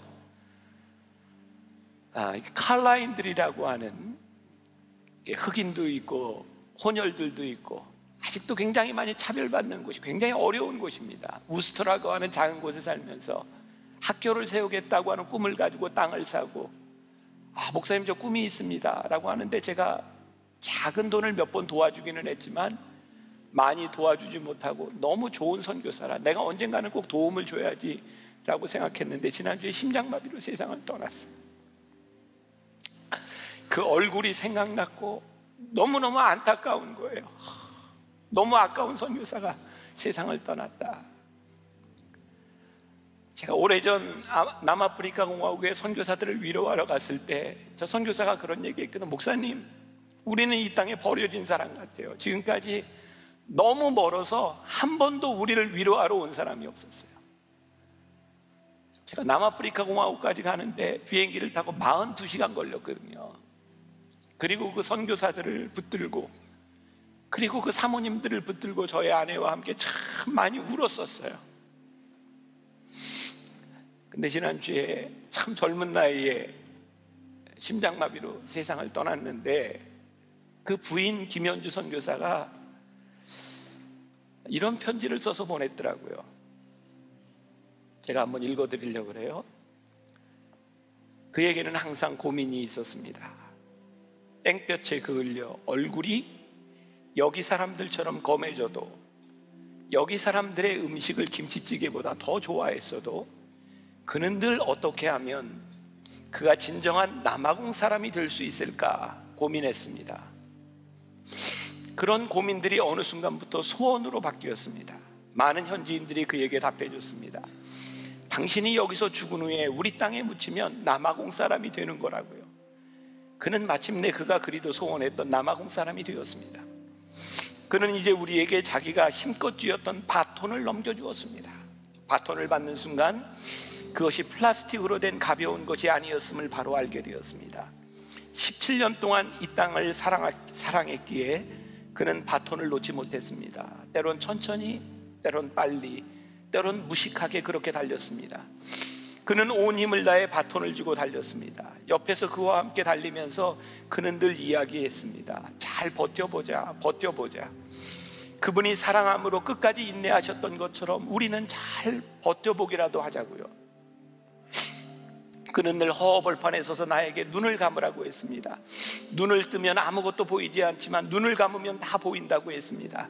이 땅의 아이들이 뛰노는 모습, 이 땅의 아이들이 찬양하는 모습도, 이 땅의 가정들이 회복되는 모습도, 이 땅의 교회들이 연합하는 모습도 다 보인다고 늘 말했습니다. 그래서 우린 늘 눈을 감고 살자고 했습니다. 우리 동네에 오려면 큰 산을 넘어야 합니다. 어느 날인가 그가 운전을 하며 나에게 물었습니다. 저 산 너머에 무엇이 있을까? 저는 대답했습니다. 저 산 너머에는 저 산을 이미 넘은 우리가 있다고 말입니다. 한 발 한 발 다시 산을 넘어 보겠습니다. 그가 나에게 준 바통을 가지고 말입니다. 저에게 온 바톤에는 그의 땀 냄새가 흠뻑 배어 있습니다. 그 땀 냄새는 쉬 없어질 것 같지 않습니다. 제가 쥐고 달린 그 바통은 그가 쥐고 달린 것보다 가벼울지 더 무거울지 저는 짐작하기 어렵습니다. 그저 그가 나에게 남겨두고 간 나머지 경주를 향해 달려가겠습니다. 아마 그처럼 빨리 달리지는 못할 것 같지만 그보다 더 빨리 달리게 될지도 모르겠습니다. 그러나 마지막까지 그의 손에 있었던 하나님의 꿈들, 마지막 순간까지 손으로 고등학교 건물을 그려가며 흐뭇해했던 그의 미소, 그 꿈들로 인해 현재의 어려움을 웃음으로 견디었던 쉬지 않고 뛰었던 그의 경주는 이제 끝이 났습니다. 그는 이제 모든 일에 자유해졌습니다. 누군가 말하더군요. 선교사는 삽질하는 사람도 아니고 배관을 고치는 사람도 아니고 페인트 칠하는 사람도 아니고 설교를 하는 사람도 아니고 그저 현지인과 친구가 되는 것이라고요. 그러나 그는 함께 삽질을 하며 페인트 칠하며 현지인들과 친구가 되었습니다. 3,000개나 되는 못을 박은 후 수저도 들지 못할 정도로 떨리는 손을 바라보며 이렇게라도 사랑할 수 있어서 행복하다고 했습니다. 나눌 사랑이 부족하니 그저 그 자신의 땀이라도 주고 싶어 했습니다. 이제 그는 모든 일에서 자유해졌습니다. 비전을 나누며 후원자들을 일으키는 일도, 미련하다고 손가락질을 하는 사람들의 시선에서도 그는 자유했습니다. 잘한다고 말해주는 모든 격려로부터도 완전 자유해졌습니다. 하나님을 섬기고 그들을 섬기고 하는 모든 일에서 자유해졌습니다. 그저 그는 이제 하나님과 커피를 마시며 놀기만 하면 되겠지요. 몇 년 전 왜라는 질문을 하나님께 더 이상 하지 않기로 결심했습니다. 몇 년 동안 하나님과 그 약속을 지켰습니다. 그러나 요새 그 약속을 지키지 못했습니다. 왜요? 대답이 없으십니다. 아니, 대답을 이미 하셨는데 제가 못 알아들었겠죠. 그러나 그분의 신실하심을 가슴에 담고 다시 이 땅의 아이들과 눈을 마주치며 안고 있습니다. 땅끝에서 주님을 배우리 죽게 드릴 열매 가득 안고 그를 아프리카 최남단 땅의 바닷가에 뿌렸습니다. 우리가 늘 그 땅끝에서 불렀던 찬양을 부르며 그를 하나님께 양보했습니다. 그의 마지막 한 줌을 뿌리는데 하나님의 음성이 들렸습니다. 죽게 드릴 열매는 그가 사랑했던 남아공 사람이 아니라 내가 사랑한 바로 종우였다고요. 그리고 한 음성 더, 참으로 애썼다 내 아들 종우야 라고요. 그리고 그 사모님이 보냈던 기도 제목 가운데 자녀들에 대한 기도와 그 현지인들을 가슴에 안고 하나님의 꿈이 사라지지 않도록, 그리고 초등학교 사역을 시작했지만 60% 이상 진행됐던 고등학교 기술대학을 설립하다 죽어간 그의 남편의 꿈에 대해서 기도 제목을 보냈어요. 근데 제 마음 가운데 하나님, 그가 뿌렸던 미랄, 그 씨앗을 통해서 하나님 영광을 보도록 해주세요. 그리고 우리가 그 바톤을 우리가 이어받겠습니다. 어제 사모님으로부터 편지를 받았어요. 심장마비로 갑자기 세상을 떠났다는 이야기를 듣고 사모님과 아이들을 어떻게 도울까 이런 생각을 했었는데, 편지의 내용을 보니까 아마 그 사모님이 학교를 계속 이어가면서 남아프리카 공화국에서 살 것 같더라고요. 여러분들하고 저하고는 느낌이 좀 틀릴 것 같아요. 저는 저 선교사님이 이렇게 땅을 이렇게 사진으로 찍어가지고 와서 여기에 제가 이런 꿈을 가지고 지을 겁니다. 근데 참 주변 머리가 없어서 도와달라는 얘기를 못했어요. 그래서 제가 아마 500만 원쯤 제가 도와줬던 것 같아요. 그리고 제 마음속에 그래, 한번 열심히 하면 내가 언젠가 도울 기회가 있을 거야, 그렇게 생각을 했는데 참 순수하고 착했던 그래서 이제 가족들을 좀 돕고 싶었어요. 그래서 오늘 어제 그런 생각을 했고, 어쩌면 하나님께서 이렇게 한샘치고에 대한 이야기를 하는 날, 왜 또 한샘 치고 헌금을 하게 하셨나요? 근데 왜 그 사람의 죽음으로 그 헌금을 교인들에게 하라고 하실까? 그게 굉장히 마음이 아팠어요. 내가 이해할 수 없는 일이기도 했고. 오늘 가족들을 돕는 일을 위해서 우리 한샘 치고, 여러분들이 무엇을 한샘 치고 해도 괜찮아요. 나갈 때 그냥 헌금하세요. 근데 제가 이제 장로님들하고 더 이제 은하라고 해야 되겠지만 60%밖에 완성되지 못한 그 학교를 우리가 좀 바톤을 이어받았으면 좋겠다. 그 다음 주 부활절 헌금이 그렇게 쓰여졌으면 좋겠다. 하늘의 땅에 밀이 떨어져 썩으면 많은 열매를 맺는 그 일이 그곳에서 일어나는 것을 우리들이 보고 하나님의 영광을 우리가 보았으면 좋겠다는 마음을 하나님이 오늘 새벽에 기도하는데 주셨어요. 그래서 제가 순종하려고 합니다. 그리고 여러분들과 함께 하려고 해요. 그래서 오늘 나갈 때 한샘 치고 헌금 하셔서 가족들을 돕는 일도 쓰고, 다음 주에 우리들이 부활절 드리는 헌금은 바톤을 이어받는 부활절 헌금이 되었으면 좋겠다는 마음 가지고 있습니다. 그리고 이 선교사님을 떠나서 오늘 여러분들에게 그런 격려와 위로를 드리고 싶어요. 예수가 함께 계시니 시험이 오나 겁없네. 기쁨의 근원 되시는 예수와 함께 우리들이 이 길을 걸어가는 사람들이 되었으면 좋겠고, 여러분들의 희생과 헌신과 여러분들의 삶의 떨어짐과 낮아짐이 여러분들의 삶에서 기쁨으로 고백될 수 있기를 간절히 소원하며 기도하며 오늘 예배를 마치려고 합니다. 두 개의 십자가가 우리들의 삶에 늘 공존하는 것 같아요. 하나는 착각의 십자가가 있고 또 하나는 복음의 십자가가 있습니다. 예수님께서 이 땅 위에 오셔서 십자가를 지신 이유는 무엇인가? 오늘 본문 말씀은 이렇게 표현을 하고 있어요. 막힌 담을 헐기 위해서 예수님께서 이 땅 위에 오셔서 십자가를 지셨다. 그러면 십자가로 담을 허물어뜨린 예수님께서는 오늘 우리들에게 무엇을 물으실까요? 십자가에 죽으신 예수님, 부활하신 예수님은 너희는 십자가로 인하여 어떤 담을 허물었는가? 이것을 우리들에게 묻고 계실 것 같아요. 우리가 복음의 십자가를 보면 우리들이 화목하기 위해서, 담을 허물기 위해서 우리가 내려놓아야 할 것들이 보입니다. 그런데 우리들이 잘못된 착각의 십자가를 바라보면 우리들이 내려놓거나 우리들이 버려야 될 것들이 보이지 않습니다. 우리는 어떻게 이 십자가를 통해서 화목하게 할 수 있는가? 어제 제가 좀 인상적인 책을 보게 되었어요. 짧은 책인데 제목이 좀 독특해서 보게 되었습니다. 책 제목이 명자 누나였어요. 이한영이라고 하는 교수님이 27년 동안 암으로 고통 가운데 죽어간 누나를 생각하면서 고통의 문제를 다룬 책인데, 거기에 조금 소개된 자기 어머니에 대한 이야기가 있습니다. 90세가 넘은 어머니와 아버지가 1년에 한 번씩 한국으로 아들을 보기 위해 나옵니다. 그러면 부모님을 모시고 이렇게 여행을 하는데, 차를 타고 가다가 한 휴게소에 머물렀을 때 어머니가 화장실을 갔다 오다가 설탕을 듬뿍 묻힌 도너츠를 이렇게 한 봉지 사가지고 왔습니다. 어머니는 단 것을 드시는 분도 아니고 당뇨가 있기 때문에 먹지 않는데 그걸 왜 한 봉지나 사왔을까? 뻔하다는 거죠. 어머니는 휴게실에 들렸을 때 늘 손님이 없어서 장사를 하지 못하는 곳에 가서 본인이 안 먹어도 사오는 거예요. 그리고 차를 타고 가다가 식사 때가 됐는데, 점심때가 됐는데 어머니는 어디에서 먹을까 하면 저기서 먹자. 어디냐면 식당에 차가 없어서, 사람이 없는 식당에 어머니는 늘 들어가서 먹는답니다. 이유는 우리가 저기 가서 먹어주면 저 사람에게 도움이 되지 않겠니?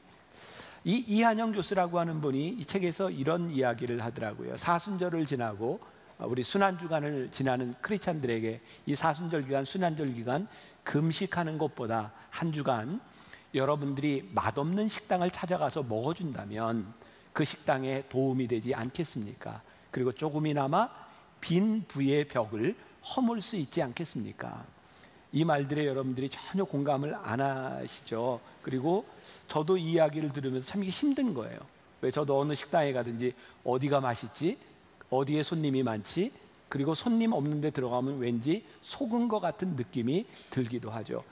근데 아주 작은 고민이라고 생각하지만 사실 우리가 화해, 담을 허문다라고 하는 것은 우리들이 원하는 것들을 내려놓을 수 있을 때 허물어지는 담이 아닐까. 그런 생각을 하게 하는 글이었다는 생각이 듭니다. 우리는 신앙생활을 하면서 종종 이 십자가에 대한 이야기를 많이 하죠. 이게 내 십자가야. 때로 여러분들의 질병의 문제, 해결되지 않는 문제가 십자가처럼 느껴질 때가 있어요. 그런데 한번 생각해 보세요. 내가 가지고 있는 질병이 나의 잘못된 생활 습관이나 내가 내 몸을 잘 돌보지 못한 것으로 인하여 생겨진 것이라면 그것은 엄밀한 의미에서 십자가는 아닙니다. 내 육신의 고통일 뿐입니다. 또 우리는 십자가라고 하는 이야기를 하면서 야, 이게 내 십자가야. 내가 지금 경제적인 어려움을 당하고 있어. 이거 내 십자가지 라고 하는데 사실은 우리들이 잘못 살았던 삶 때문에 우리들이 실수한 것 때문에 우리들에게 일어나는 고통의 문제라고 하면 그것은 십자가는 아닙니다. 십자가는, 복음의 십자가는 우리들이 말씀을 따라 살아가려고 말씀에 순종하기 위하여 우리들이 져야 되는 것, 우리의 욕심을 버리기 위해서 우리들이 힘겹게 져야 되는 것이 진정한 복음의 십자가고, 착각의 십자가는 우리들의 삶의 단순한 고난을 십자가라고 생각하는 거죠. 예수님께서 오늘 에베소서를 통해서 이 땅 위에 오신 이유를 뭐라고 말씀하고 있냐면 14절에 그는 우리의 화평이신지라 둘로 하나를 만드사 원수된 것 곧 중간에 막힌 담을 자기 육체로 허시고 그랬어요. 막힌 담을 허시기 위해서 예수님이 육체로 허셨다, 이 말은 무슨 말이냐면 예수님께 십자가를 지시고 돌아가셨다, 이 말입니다. 중간에 막힌 담은 무엇일까요? 두 가지로 생각할 수 있을 것 같아요. 하나는 담이 있어서 소통이 안 되는 거예요. 이거 어떻게 우리들이 담을 헐 것인가. 또 하나, 담이 있다고 하면 이것을 우리들이 딛고 넘어가지 않으면 안 되는, 우리들이 극복해야 되는 대상일 수도 있어요. 우리들에게는 많은 담이 있는 거죠. 근데 저는 이 말씀을 가지고 묵상하다가 왜 우리들은 자꾸 살아가면서 이 담을 쌓을까, 누군가의 담이 생길까 생각해 보니까 늘 우리는 자기를 방어하려고 하는 것 같아요. 상처가 많은 사람이면 많은 사람일수록 자꾸 자기를 방어하려고 합니다. 가진 것이 많으면 많을수록 그것을 뺏기지 않으려고 방어하려고 합니다. 약점이 많은 사람이면 많은 사람일수록 약점을 드러내지 않으려고 방어하려고 합니다. 감출 것이 많은 사람일수록 자꾸 담을 쌓아가려고 합니다. 결국 이 담이라고 하는 것은 우리들이 해결하지 못한 문제들인 거죠.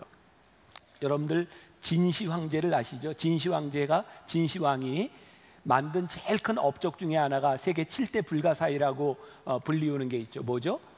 만리장성을 쌓은 거예요. 잘 모르실까 봐 보여드리는 거예요. 저게 만리장성입니다. 대단하지 않아요? 만리를 저렇게 쌓았다고 하는 게.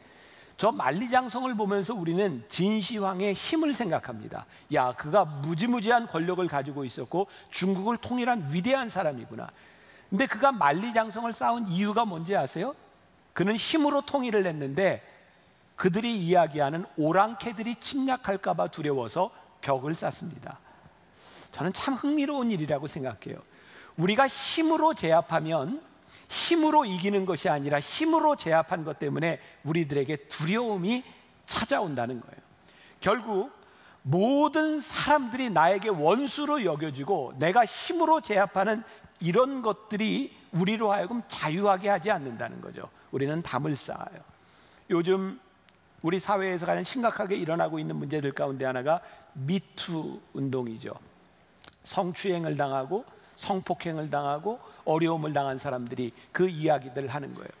근데 여러분들 언론을 통해서 여러분들이 보지만 미투로 인하여 드러난 가해자들이 보이는 정말 일률적인 반응이 있어요. 뭐냐면 일단 부인하고 보는 겁니다.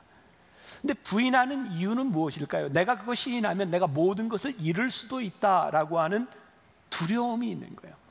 사람들은 내가 잃을 것에 대한 두려움, 인간들이 가지고 있는 원초적인 이기심, 이런 것들이 우리들에게 계속 담을 쌓게 만드는 거죠. 부활은 오늘 우리들에게 무엇을 이야기하고 십자가를 통해서 우리들이 부활을 본다고 하는 것은 무슨 의미일까요? 예수님께서 십자가를 지시고 담을 하신 것, 그것으로 인하여 우리들이 허물어야 될 담이 보여야 우리들이 부활을 믿는 사람, 부활의 삶을 사는 사람이 되는 거죠. 이 세상에 영원한 강자는 존재하지 않습니다. 내가 강해져도 또 그것을 지키기 위해서 우리는 또 담을 쌓아야 합니다. 우리는 연약함 때문에 담을 쌓기도 하고 내가 강해지면 또 담을 쌓기도 합니다. 이런 문제들이 우리 인생의 문제를 해결해 줄 수 없다는 거죠. 인류 역사 가운데 가장 위대한 정복가 중에 하나가 나폴레옹 아닙니까? 어떤 책에 보니까 나폴레옹이 가장 두려워했던 사람이 누구냐면 나폴레옹의 이발사였답니다. 뽑을 때 정말 어렵게 뽑았다. 생각을 해보세요. 무방비 상태에서 자기의 얼굴, 목을 칼을 든 사람에게 내놓고 맡긴다고 하는 것이 얼마나 두려운 일이었겠습니까? 권력과 힘을 가졌다고 하는 것이 우리들에게 얼마나 두려운 일로 다가올 수 있는가. 결국 화해와 화목이라고 하는 것은요, 나의 나약함을 인정하고 연약함을 드러낼 수 없다면 화해와 화목은 이루어지기 힘든 일이라는 생각이 들어요. 그래서 저는 이런 생각을 해요. 부활을 믿는 우리들에게 가장 큰 은혜가 무엇일까? 우리가 하나님의 은혜를 경험한다고 하는 명확한 증거는 무엇일까? 우리들이 하나님 앞에서 내 약함을 드러낼 수 있을 때. 그래서 사도 바울은 예수님을 만나고 난 후에 그가 가지고 있었던 모든 세상의 지식과 권력, 모든 것들을 다 배설물로 여기고 나의 약함을 자랑했다라고 이야기하고 있죠. 사도 바울은 하나님의 은혜를 깨닫고 난 다음에 그의 약함으로 무너지지 않음을 깨닫고 약함을 자랑하게 됩니다. 저는 만나교회 목회를 하면서 제가 깨닫게 된 것이기도 합니다. 저는 일찍 만나교회 담임 목사가 됐죠. 39살에 담임 목사가 됐으니까 그 당시에 정말 이렇게 저보다 다 연세가 많은 장로님들하고 많은 교인들과 함께 목회하는데 저에게 찾아온 것은 정말 두려움이었어요. 그리고 지금도 저희 교회에 60여 명의 장로님들이 계시지만 저보다 나이가 어린 장로님이 아직 아무도 없습니다. 그러니까 세상적으로 이야기할 때 제가 이런 상황에서 목회를 하고 교인들의 리더가 되고 영적 지도자가 되어야 된다고 하는 것은 단순한 어려움에 대한 문제가 아니라 저에게는 두려움에 대한 문제였어요. 그때 저에게 제일 많이 저에게 다가온 은혜가 무엇이었냐면 제가 가지고 있는 두려움과 연약함 때문에 저는 어머니 기도실에서 기도했던 거였어요. 하나님, 저 도와주세요. 하나님, 저 도와주세요. 지금 생각해 보면 제가 연약했던 것 때문에 하나님의 은혜를 가장 많이 경험했던 것 같아요. 그래서 제가 요즘 그런 경험을 하고 나서 우리 목사님들 이렇게 모이면 여러분, 모든 단체는, 모든 조직은, 모든 교회는 동일한 것 같아요. 갈등도 있고 어려움도 있고 다 그래요. 제가 어려움을 당하는 목사님을 보면 제가 이렇게 아주 충고하고 권면해 줍니다. 목사님, 정 힘들면 그냥 병원에 입원하세요. 제가 만나게 목회를 하면서 깨닫게 된 게 있는데, 제가 목회를 하다가 제가 좀 몸이 좀 많이 아프잖아요. 많이 아프고 수술도 여러 번 하고. 근데 딱 병원에만 입원하면 모든 문제가 다 해결이 되는 거예요. 그냥 저를 긍휼히 여겨요. 제가 깨닫게 된 게 있어요. 약함으로 무너지는 것이 아니라 우리가 약할 때 우리를 긍휼히 여겨주시는 하나님의 은혜가 있고, 내가 강함으로 이길 수 있는 것이 아니라 내가 약함을 드러내도 괜찮을 수 있다면 우리는 하나님의 은혜를 경험하며 살아갈 수 있지 않을까. 저도 여러 모임들이 있고 회의가 있고 그러면 준비들을 많이 하잖아요. 그런데 제가 아무리 준비해도 완벽한 준비라고 하는 것은 불가능해요. 제가 회의하면서 종종 느끼는 게 있어요. 누군가 저에게 이런 지적을 해요. 목사님, 이건 잘못된 겁니다. 이건 잘못됐습니다. 그렇게 이야기를 할 때 제가 해결할 수 없는 거예요. 근데 저는 참 이렇게 순진하게 이렇게 대답을 해요. 그거 잘못했네요. 근데 제가 잘 모르겠네요. 근데 제가 놀라운 걸 발견했어요. 저에게 그걸 지적한 분이, 목사님 그거 잘못된 거 아시죠? 이건 이렇게 해결하면 됩니다. 그리고 방법을 알려주는 거예요. 그때부터 제가 깨달은 게 있어요. 모를 때는 모른다고 얘기하는 게 제일 좋은 거구나. 내가 모르는 것이 약함으로 끝나는 것이 아니라 모르기 때문에 나를 채워줄 수 있는 은혜가 있는 거구나. 여러분, 사도 바울이 그의 약함을 하나님 앞에 자랑할 수 있었던 이유가 뭔지 아세요? 그를 붙들어 주시고 그를 온전케 하시고 그와 함께 하시는 하나님이 있음을 믿을 수 있었기 때문에 그는 하나님 앞에 약함을 자랑하는 거예요. 여러분, 우리 사회에 한때 문제가 됐던 학력을 위조하고 경력을 위조했던 사람들이 어떤 이유였어요? 내가 이 자리에 있는데 나는 이 정도의 스펙이 있어야 되는 거예요. 이 정도의 경력이 있어야 되는 거예요. 그래서 이 자리에 있는 나를 포장하기 위해서 경력을 위조하잖아요. 그런 것들이 드러나고 창피를 당하잖아요. 근데 저에게는 이런 생각이 드는 거예요. 배우지도 못하고 스펙도 없고 경력이 없는 사람이 여기까지 올 때까지 그게 내 실력이 아니라 이것이 은혜라고 생각하고 이것이 나에게 축복이라고 생각한다면 그것이 부끄러움이 아니라 간증이 될 수 있지 않을까요? 우리들이 하나님을 믿으며 하나님의 은혜를 믿고 부활의 하나님을 믿으며 부활의 능력을 믿으며 살아가는 우리들에게는 우리들이 아픔을 당하고 우리들이 허물이 드러나고 우리들이 실수할 때에 그것이 우리들에게 부끄러움으로 끝나는 것이 아니라 하나님 저를 좀 도와주세요. 하나님 저 어떡하죠? 하나님 저 이렇게 힘든데 하나님 저 어떡하죠? 하나님 앞에 우리들이 나아갈 수 있을 때 두려움의 장벽을 쌓는 것이 아니라 우리를 회복시키시고 우리를 화목케 하시는 하나님의 은혜를 우리들이 경험할 수 있는 것이 아닐까. 이것이 부활의 능력을 믿고 살아가는 사람의 모습이 아닐까. 오늘 본문 말씀 15절과 16절에 보니까 법조문으로 된 계명의 율법을 폐하셨으니 이는 이 둘로 자기 안에서 한 세 사람을 지어 화평하게 하시고 또 십자가로 이 둘을 한 몸으로 하나님과 화목하게 하려 하심이라. 원수된 것을 십자가로 소멸하시고. 십자가에서 우리 주님께서 소멸하신 게 뭐예요? 법조문으로 된 계명, 지금까지 우리들에게 주어졌던 이 계명을 가지고는 하나님과 우리들 사이의 관계가 안 되는 거예요. 왜? 우리들에게는 이것을 지킬 만한 능력이 없으니까. 그래서 주님께서 너희들이 지켜서 되는 것이 아니라 하나님과 우리들 사이의 죄로 갈라졌던 이것을 우리 주님께서 대신 십자가의 죽으심으로 인하여 그 문제를 해결하셨다. 원수된 것을 소멸하셨다. 이 십자가에서 이 담을 허무셨다. 이것을 믿는 것이 십자가의 복음이고 이것이 부활의 신앙이라고 우리들에게 말씀하고 있는 거예요. 제가 말씀을 준비하면서 보았던 글인데 이게 출처 미상으로 되어 있어서 누가 쓴 글인지 모르겠어요. 참 좋은 글이라 하나 읽어드리려고 합니다. 제목은 참아야 하는 까닭입니다.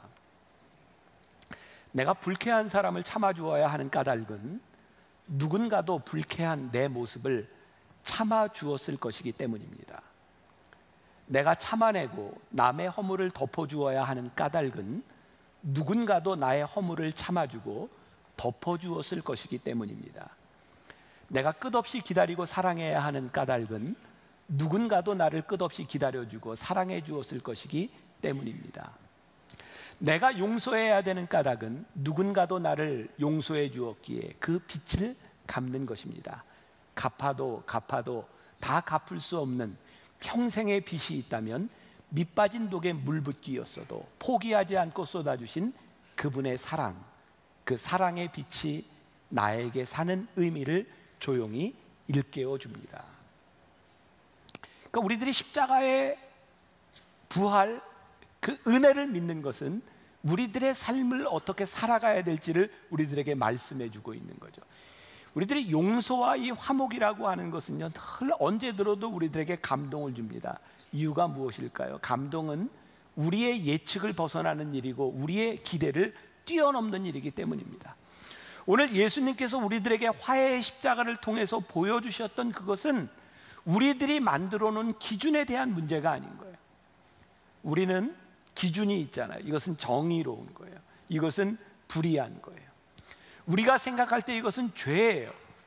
이것은 선한 일이에요. 우리는 그것을 이렇게 기준을 가지고 우리들이 살아가면 될 것이라고 생각하는데 우리 주님은 그 기준을 뛰어넘으신 거예요.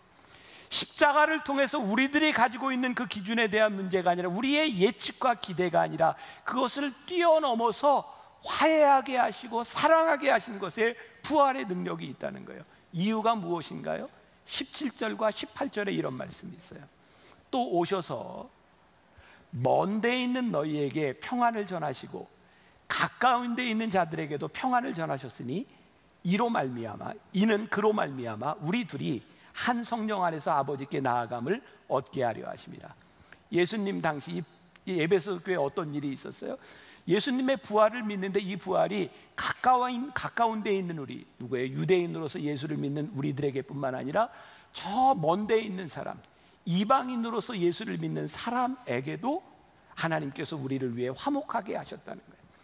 그러니까 나에게 주신 이 화목, 나에게 주신 이 용서에서 끝나는 것이 아니라 그 사람에게도 동일한 용서와 하나님의 사랑이 있다고 하는 것을 우리들이 인정하고 나니까 그 사이에 담이 존재하지 않는, 스캇 솔즈라고 하는 사람이 예수님처럼 친구가 되어주라 라고 하는 책을 썼는데, 거기에 저에겐 굉장히 인상적인 내용이 있었어요. 아직도 미국에는 이렇게 시간이 지났어도 흑인과 백인 사이에 인종주의에 대한 문제들이 아직도 갈등이 존재하고 있습니다.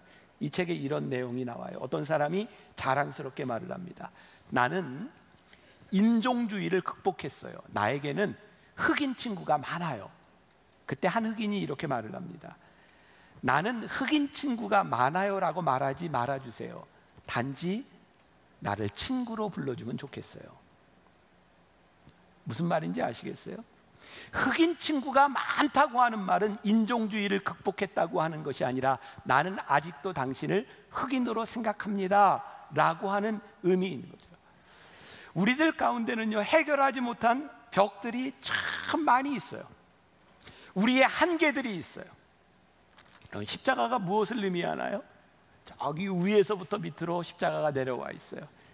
무엇을 상징하는지 아시죠? 하나님의 사랑이 하늘에서부터 우리 인간에게로 쭉 내려온 십자가의 사랑이에요. 수평은 무엇을 이야기하나요? 그 사랑이 여기서부터 시작해서 여기로 수평적인 관계를 말하고 있어요. 근데 저 십자가 둘의 특징은 뭔지 아세요? 하늘에서부터 내려오는 십자가의 사랑이 끝이 없어요. 접점이 없어요. 우리들에게 보여주신 우리를 향한 하나님의 사랑이 넓게 펼쳐져 있는데 저건 역시 접점이 없어요. 그냥 한없이 펼쳐져 있는 거예요. 우리가 십자가의 사랑을 믿고 우리들이 화해한다고 하는 것은 우리들이 생각하고 있는 기대, 우리들이 생각하고 있는 그 기준을 뛰어넘는 일인 거예요. 우리가 주님을 화목해 하신 주님, 이 땅 위에 오신 주님을 우리들이 믿음으로 고백한다고 하는 것, 우리들이 한없는 사랑을 우리들이 믿을 때 우리들에게서 화목이 시작돼요. 자, 오늘 여러분들과 저에게 도전이 돼야 되는 거예요. 우리가 십자가를 믿는다면 그 십자가 때문에 우리들에게서 해결하지 못한 우리의 기준에 대한 문제를 깨고 우리가 화해하고 우리들이 벽을 허물어야 되는 그 무엇이 십자가 앞에서 허물어져야 되는, 이게 부활이 우리들에게 주는 도전이에요. 영상을 통해 보았던 모슬포교회, 우리가 지난 6주 동안 많은 제주에 있었던 신앙의 인물들을 보았지만 저에게 가장 인상적이었던 분 중에 하나가 오늘 소개한 조남수 목사님이었어요. 제주에 있어서 이 4.3 사건, 아직도 해결이 되지 않은 문제죠. 제가 2년 전에 제주에서 이렇게 안식년을 보내며 제주에 있는 교회, 제주에 있는 목사님을 만날 때마다 늘 들었던 이야기입니다. 제주에서는 교회에서 절대로 4.3에 대한 이야기를 하지 않습니다. 묻지도 않고 대답도 하지 않습니다. 왜냐하면 아직 해결되지 않은 응어리들이 그들의 마음 가운데 있기 때문입니다. 여러분, 4.3 사건으로 인해서 자기의 형제자매들이 한 사람도 희생자가 없는 사람이 없다는 거예요. 낮과 밤에 갈리어져서 이 사람에게 죽음을 당하고 저 사람에게 죽음을 당하고 너무너무 억울하게 많은 사람들이 죽어갔어요. 그리고 정리가 되었을 때에 누가 부역자냐, 누가 빨갱이냐, 누가 공산주의고 민주주의냐를 가지고 사람들을 가려내야 될 때 조남수 목사님이라는 분이 나와서 사람들에게 연설을 하죠. 조금 아까 나왔던 내용이죠. 이미 경찰에서는 명단을 다 가지고 있었고요, 자수하지 않으면 죽인다고 하는데 자수하면 죽을까 봐 아무도 나오지 않았어요. 목사님이 가서 이렇게 이야기합니다. 여러분, 저 인간 조남수를 믿는 것이 아니라 목사인 저 조남수를 믿고 여러분들 내려오세요. 만일 여러분들이 해를 받는다면 제가 활복하고 죽을 수도 있습니다. 여러분, 목사인 저를 믿고 내려오세요. 그래서 내려와서 3,000명의 목숨을 건졌어요. 제가 만났던 그 모슬포교회 목사님이 이런 이야기를 하더라고요. 가해자와 피해자만 있던 상황에서 조남수 목사님은 기꺼이 화해자가 되어 수많은 인명을 구했습니다. 요즘은 사회에서도 교회에서도 참다운 화해를 볼 수 없어 안타깝습니다. 조 목사님의 정신을 기억할 필요가 있습니다. 오늘 성경은 우리들에게 피해자와 가해자를 나누라고 말씀하시는 것이 아니라 우리들에게 화해자가 되라고 말씀하세요. 여러분, 이게 얼마나 어려운 일인지를 우리들이 잘 알고 있습니다. 저도 한국 사람이잖아요. 우리 민족, 우리가 걸어왔던 지난 수십 년의 시간들을 보면서 참 우리 한국 사람들 불쌍해요. 우리는 한 번도 존경하는 지도자를 가져본 적이 없는 것 같아요. 그리고 대통령마다 다 감옥에 가야 되는 그런 일들을 바라보면서, 그리고 대통령을 뽑아도 반 이상 지지하는 사람이 없는 대통령, 너무너무 참 우리 민족이 불쌍하고 불행하다는 생각이 들지 않으세요? 이제 또 선거를 앞두고 우리는 또 이데올로기로 많이 이념으로 갈라지게 될지 몰라요. 근데 저는 오늘 부활을 믿는 우리가, 이 부활절 예배를 드리는 우리가, 주일마다 예배를 드리는 이 예배당이 진짜 기적의 현장이라고 생각하거든요. 이 안에는 더불어민주당을 지지하는 사람도 있고, 아이고 또 잊어버렸다. 하도 이름이 바뀌어서 새누리, 자유한국당을 지지하는 사람도 있고, 또 바른미래당을 지지하는 사람도 있고, 또 평화당, 아무튼 많아요. 참 놀랍지 않아요? 세상 같았으면 우리들이 이렇게 다른 이념과 생각을 가지고 말이 안 통하는 사람 아니잖아요. 저는 신문을 보면 다른 나라 신문을 보는 것 같아요. 이 신문 저 신문이 너무 달라요. 근데 오늘 우리가 여기서 함께 예배를 드리고 있다고요. 왜? 예수 그리스도라고 하는 이름으로 우리들이 여기에서 예배를 드리고 있어요. 전 요즘 늘 그런 생각, 기도, 저에게 가지고 있는 신념, 믿음입니다. 하나님, 이 나라와 이 민족의 문제를 해결할 수 있는 것, 우리의 담을 허물 수 있는 것은 어떤 힘의 논리도 아니고 이념의 논리도 아니고 십자가, 우리의 생각이 아니라 하나님의 사랑으로 모든 담을 허물어뜨리신 십자가와, 그리고 부활하신 주님을 믿는 우리가 아니면 어떻게 이 일이 가능하겠습니까? 우리가 약함을 드러내면 도태될 것 같고, 약함을 드러내면 피해받을 것 같고, 약함을 드러내면 나는 패배자라고 생각하는 이 세상 가운데서 내 약함을 드러내고 하나님 나를 도와주세요라고 기도할 수 있는 믿음의 사람이 모인 이 공동체가 아니고, 우리가 가지고 있는 이 사회의 문제를 누가 해결할 수 있을까? 우리 민족이 가지고 있는 이 이념에 대한 문제를 누가 해결할 수 있을까? 저는 우리가요, 세상에서 구분하고 있는 정의와 불의의 문제를 뛰어넘는 화해의 문제를 우리들에게 말씀하게 하시는 그 십자가가 우리들에게 다가오기 시작할 때 이 세상을 보는 눈도 달라지고 우리들이 행하는 행동도 달라지게 될 것이고, 교회가 이 땅의 소망인 것은 건물이 소망이 아니라 이 교회 안에 화해의 복음이 있기 때문에 교회가 이 세상의 빛과 소금이고 소망이 될 수 있는 것을 우리들이 믿을 수 있는 것이 아닌가. 이게 부활을 믿고 사는 우리들의 모습이 아닙니다. 1970년대 서독에는 아주 존경받는 대통령이 하나 있었습니다. 사진에 나오는 빌리 그란트라는 분입니다. 혹시 시간이 많이 지났지만 기억하는 분이 있을 거예요. 이분이요, 폴란드를 방문했을 때입니다. 바르샤바 게토라고 하는 지역이 희생자들을 기념하는 곳이었어요. 여러분, 대개 대통령 국빈들이 방문을 하면 제일 먼저 찾아가는 곳이 국립묘지 아닙니까? 거기에는 나치에 의해서 희생된 많은 사람들의 묘지가 있는 곳이었어요. 빌리 브란트가 그곳을 지나다가 갑자기 쓰러집니다. 수행원들이 깜짝 놀랐다 그래요. 그런데 쓰러진 것이 아니었습니다. 저분은 저렇게 무릎을 꿇고 머리를 숙이고 유대인의 학살에 대하여 잘못된 것들을 사과하고 명복을 빕니다. 어떤 기자가 후일 이 브란트의 행동에 대해서 이렇게 썼습니다. 무릎 꿇을 필요가 없는 그가 무릎 꿇을 필요가 있는, 그렇지만 무릎을 꿇지 않는 모든 사람을 대신 무릎을 꿇었다. 그들은 감히 무릎을 꿇으려 하지 않거나 그렇게 할 수 없거나 감히 그렇게 엄두를 낼 수 없기 때문이었다.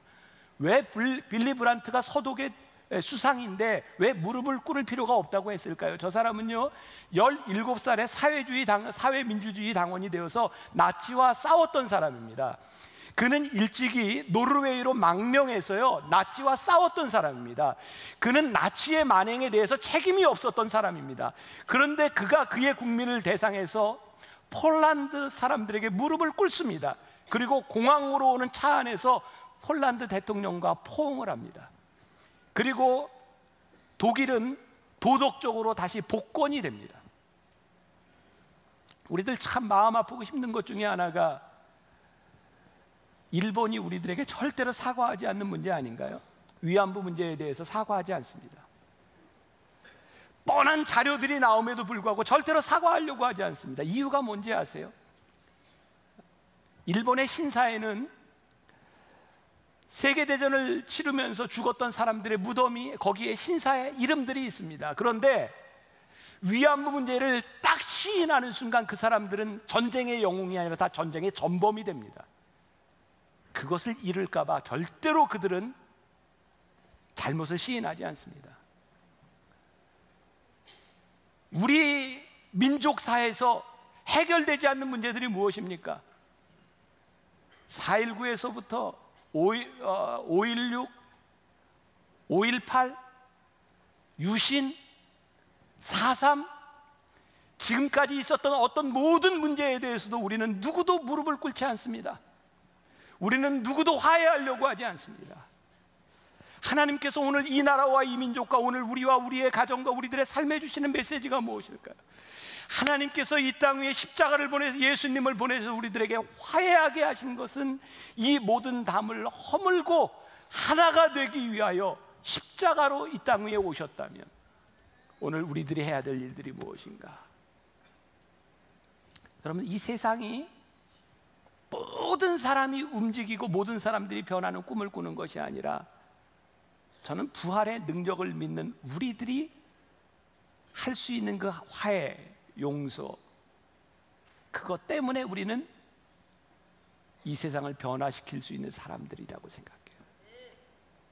오늘 여러분들에게 부활의 메시지로 도전을 드리고 저도 도전을 받습니다. 오늘 이 예배를 마치고 나갔을 때 이 화해의 십자가를 믿는 우리들, 그래서 우리들이 해야 될 일은 무엇인가? 우리들이 어디에 무릎을 꿇어야 되고 우리들이 어떻게 우리의 담을 허물 수 있을 것인가? 오늘 이 말씀이 여러분들에게 도전이 되어서 부활의 능력이 여러분들의 삶에서 나타날 수 있기를 주님의 이름으로 간절히 축원합니다. 우리 같이 찬양했으면 좋겠습니다. 십자가 그 사랑 멀리 떠나서 무너진 나의 삶 속에 잊혀진 주 은혜, 돌 같은 내 마음 어루만지사 다시 일으켜 세우신 주를 사랑합니다. 우리 함께 찬양합시다. 살아계신 주님, 우리 함께 찬양하며 고백하겠습니다. 우리 함께 일어나 찬양하겠습니다. 살아계신 주, 참된 소망,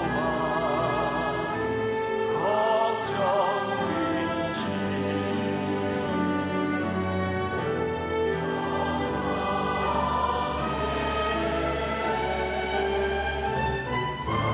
사랑의 주내 갈등이 고한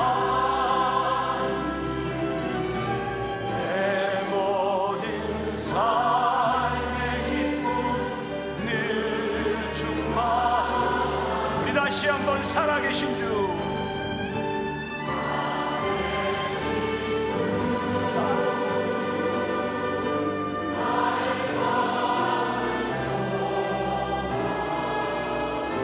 걱정 근심 전혀 없네. 사랑의 주내 갈등이 고하니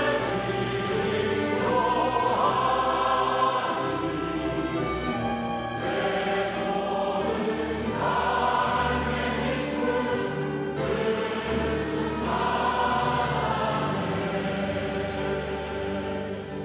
하나님, 우리가 십자가의 능력을 믿으며 십자가를 통해 부활을 보며 부활의 능력을 믿으며 나아갑니다.